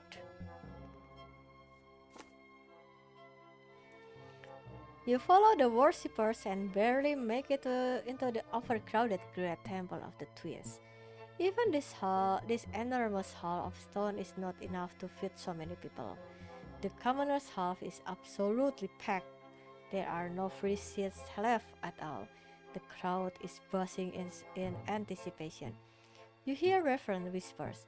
The preacher for today's evening service is Father Ulrich, one of the leaders of the punitive branch of the branch. Punitive branch? Oh my goodness, so intense. A man dressed in a long black cassock and wearing a silver cross appears on the raised platform by the altar. He bears a rolled scroll on his side, held tight by a silver seal. You try your best to see his face, chiseled features, sunken cheeks, bald head. Father Ulrich looks at the crowd with his steely eyes, and the hall falls silent. You who live in Eterna, I see before me the faces of true believers. We are not united before the twins, yet in our faith in them we are united. The twins are the guiding light in the darkness of our life. The twins are the only incontrovertible truth of this world. So says in Setius in his first book, the twins are love and will and love. But the will is above all. From this will came love, and love too was born from the will. The twins had the will to bring us those three gifts, and so the great Archnean Empire came to be. The twin had the will to lead us, and so we are no longer lost in the darkness, now guided by true faith. Do you know about the Shinchan game, Shiro and the Cold Town? No. This is the first time I hear about it. What's the game about? Is it the adventure of Shiro? The twins brought their teachings to us when the empire was founded, and so they created the very foundations of our lives, the knowledge of the Lord and of the hereafter, and of the path we must follow in life. This is their legacy and their gift to us. So heed these words, you who are righteous and live by your Lord. You shall be brought to the peak of the shining pillar for an eternity of bliss. But you who live in defiance of your Lord, you shall endure eternal suffering at the foot of the pillar. Every soul will face the stern gaze of twins upon their true death and answer for every misdeed. There is no escape from this judgment. So heed my will, for it is the will of the twins. Follow your lot in life and follow the words of Isetius, and then you shall reach the peak of the pillar, awaited by our gods. Is God cute animation like an interactive movie? Hmm. Wow, it's been some time that I didn't watch any Shinchan movie. It's it's it's it's nice to hear that they have games. Love Shinchan. You have heard these words many times in the temple, in your theology lessons, from mother, and in the pages of books. But Father Uri's speeches reaches far, far deeper. It seeps into the very hidden depths of your soul, breaking, binding you to the will of these words. There is no resisting this will. Father Uris is right. There is no task more crucial than living by your Lord so you may face the judgment of the twins in the hereafter. All doubt you had before your visit to the temple is gone. You feel joy at each word spoken by Father Ulrich. The truth was revealed to you all along, yet you allowed it inside you only now. You know the twins are always watching over you, always guiding, always protecting, always judging. The sermon ends in the small hours of the night. The sky is tinted by the pink shade of the coming sunrise, and the shining pillars standing tall against the heavens. You return to your lodging, prepare all your things for the coming day, and drift off to sleep free of any fear or doubt. I see.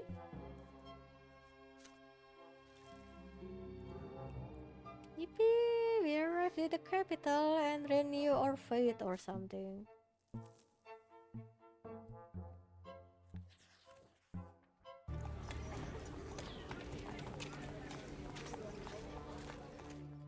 Luke's sermon.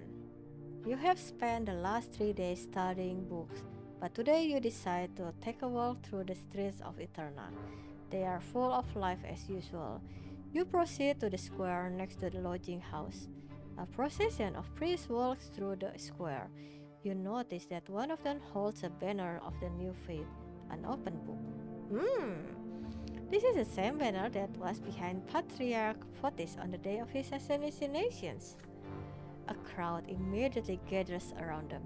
Many people are looking at an icon painting on a small pedestal depicting a gray haired man with glowing green eyes. You recognize that face, the face of the late Patriarch Fotis. Oh, icon. Okay, sorry. A man with a thick beard appears by the icon painting. His broad shoulders bear a white and gold cloak with the coat of arms of the capital province embroidered on it. He is Luke, Patriarch of Armenia. He casts his stern gaze over the crowd. I speak to all who live within the sight of the shining pillar. Exactly 1 year ago, we lost Fotis, Patriarch of the Maghreb province, mentor of the new faith. Patriarch Fotis was the first to see the books of Hesetis for nothing but the words of a man, not the words of the twins themselves. He was the first to tell people to seek the path to the gods in their own hearts instead of blindly following the Lord's, to seek answer in the lives of the twins and their own hearts rather than the words of the priests. Through the Patriarch Fotis, we were able to see the truth. Through his death, we saw that his words are not heresy. They are the truth that used to be obscured by Ezechiel's lies. And now I bring good news. Patriarch Junius Diamond has seen to it that our teacher will be canonized as a saint. Woo! This is big. Yes, Junius Diamond, an Archnian from a great dynasty and the Patriarch of Astinia, has joined the new faith himself. And through this, we hope that the entire empire will soon see that our doctrine is the truth.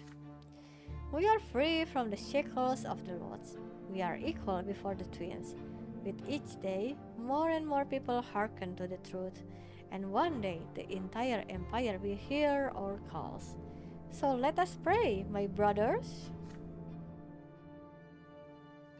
The believers around you bow their heads in prayer and thank the twins, not for the lot they were given, as they usually would, but for the chance to choose their own path. The Patriarch's sermon is inspiring. It compels your hand to meet in a sign of prayer. It compels your lips to repeat the words of the new faith. Patriarch Luke's sermon forms a cadence, and your heart beats in time with it now. You recall the murder of Patriarch Fotis a year ago. It seems more patriarchs share his doctrine now.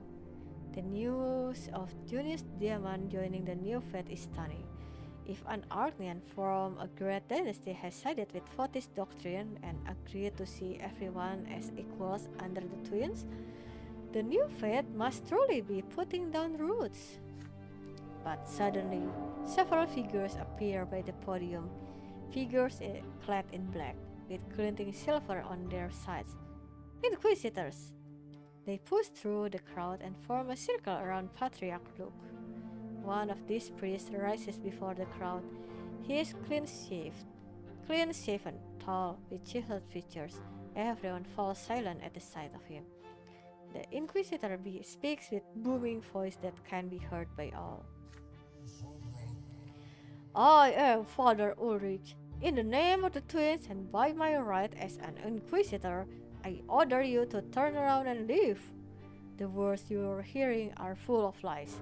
The Patriarch Luke has set out to poison our hearts and minds, and the Inquisition will not allow this heresy to spread. The only true path in life is in the will of the twins. Life offers us no other choice. You are hereby ordered to disperse at once. Most people leave the square immediately. Few want to get involved with the Inquisition. Some people stay, however, and some even shout angrily, "We want to listen to Luke. He is the Patriarch of Artnia. He has more to say.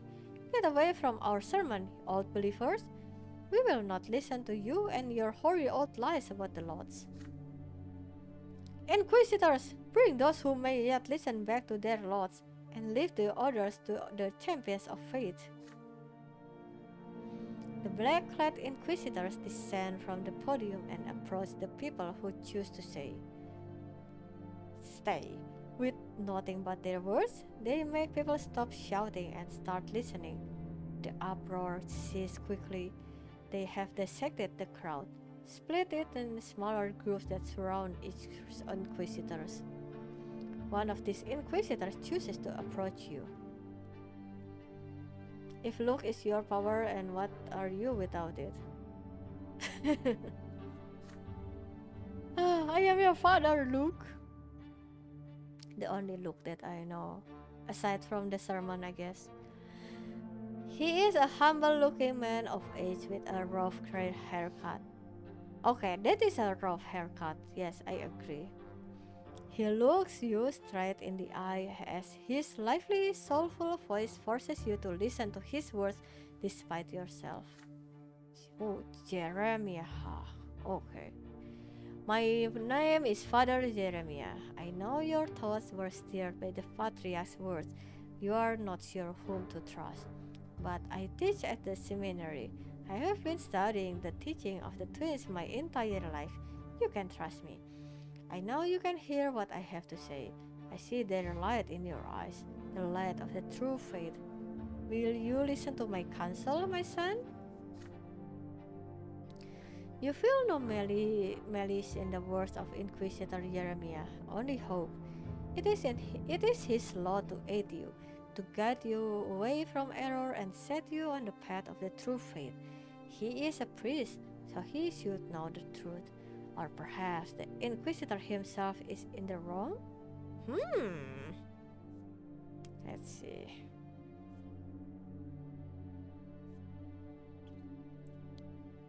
Okay. Oh, interesting. Let's see. Ooh, what do we need? Diplomacy? But we also wait. Where is the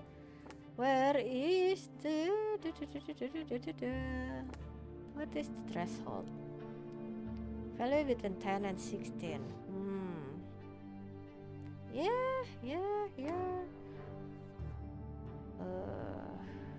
Okay, what I want to do? Hmm.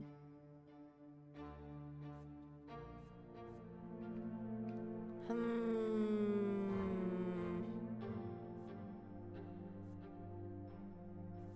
Well, okay. He sounds sincere, but yeah, I also don't want to be ordered around. So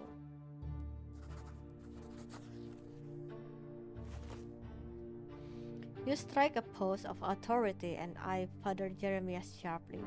Inquisitors cannot order people around, you say. It is not within the lot of the clergy. Only nobles can give you orders. The other commoners look at you in terror. You have just defied an inquisitor. However, Father Jeremiah still looks at you without any of the anger you had expected. My son, your words do indeed contain a germ of truth. I am an inquisitor of the clergy, and, by the will of the twins, I cannot give you any orders. But know this. The Inquisition does not imprison everyone suspected of heresy. We exist to protect souls, to guide and save them. We pursue dangerous doctrines and seek to rescue every soul we meet. Arrest or execution is our last resort, reserved only for sinners beyond redemption. You can see that I am merely speaking to you right now. I have not resorted to force, nor am I giving you any orders. But if the need arises, I will summon the champions of faith, nobles who will be there to give orders and punish those who defy the church. Oh, okay, so that is the role of the champion of faith. Okay.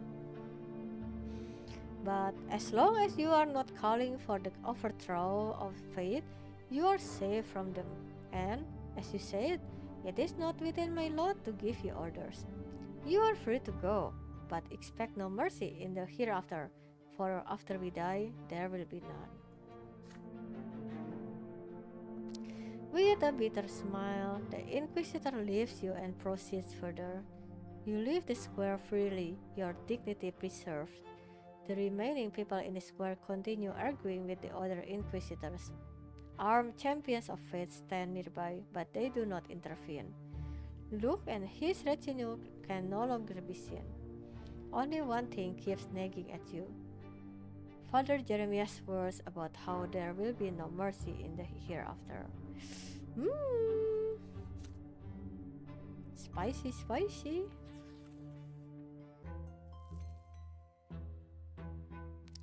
Year 1134.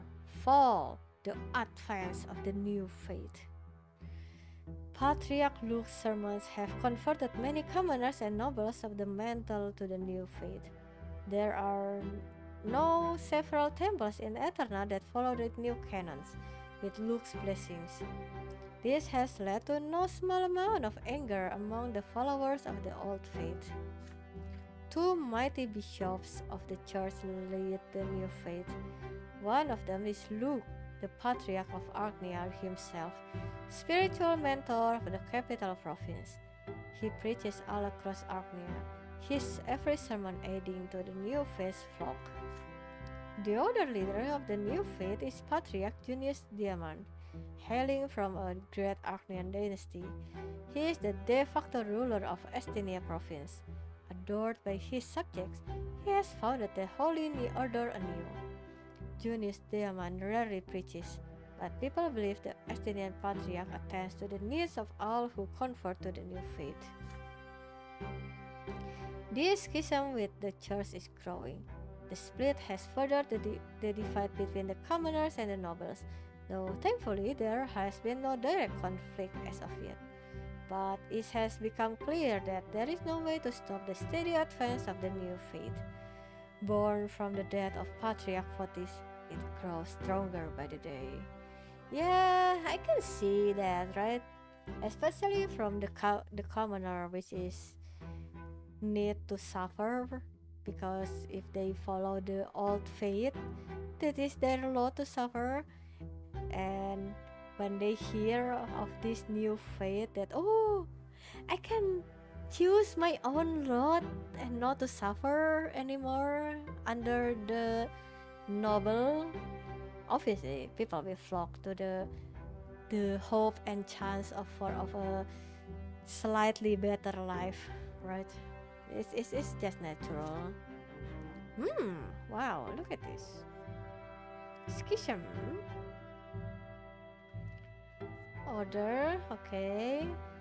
Still not to the unrest yet, but interesting. Okay, I think this is a good stopping point. Whew, we become an adult. Yippee, with more responsibility. We don't know what the future have in store for us. And obviously, Sophia. Oh, Sophia. Uh, I don't know. I don't know. This will be the plot twist that we need, huh? Yeah, we still also have to think about whether we want to be inquisitor, do we want to be noble, or do we want to be judge, I guess. So much possibility and so much consequences. Oh, let's see. Overseer. Yeah, I think if our action makes the change in the old faith to the new faith and the nobleness and stuff, maybe yeah, this thing will change, obviously.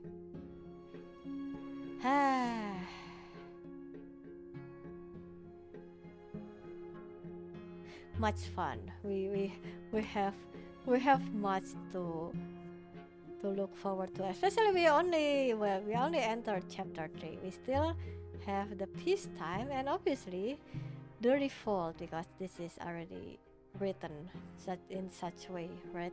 It's just what may become of us, Sir Brante in this world. Yeah, we will see that the fate of Sir Brante next time. I don't know if I will stream on the weekends. Let's see later. But I will be informing that in my Discord as per usual.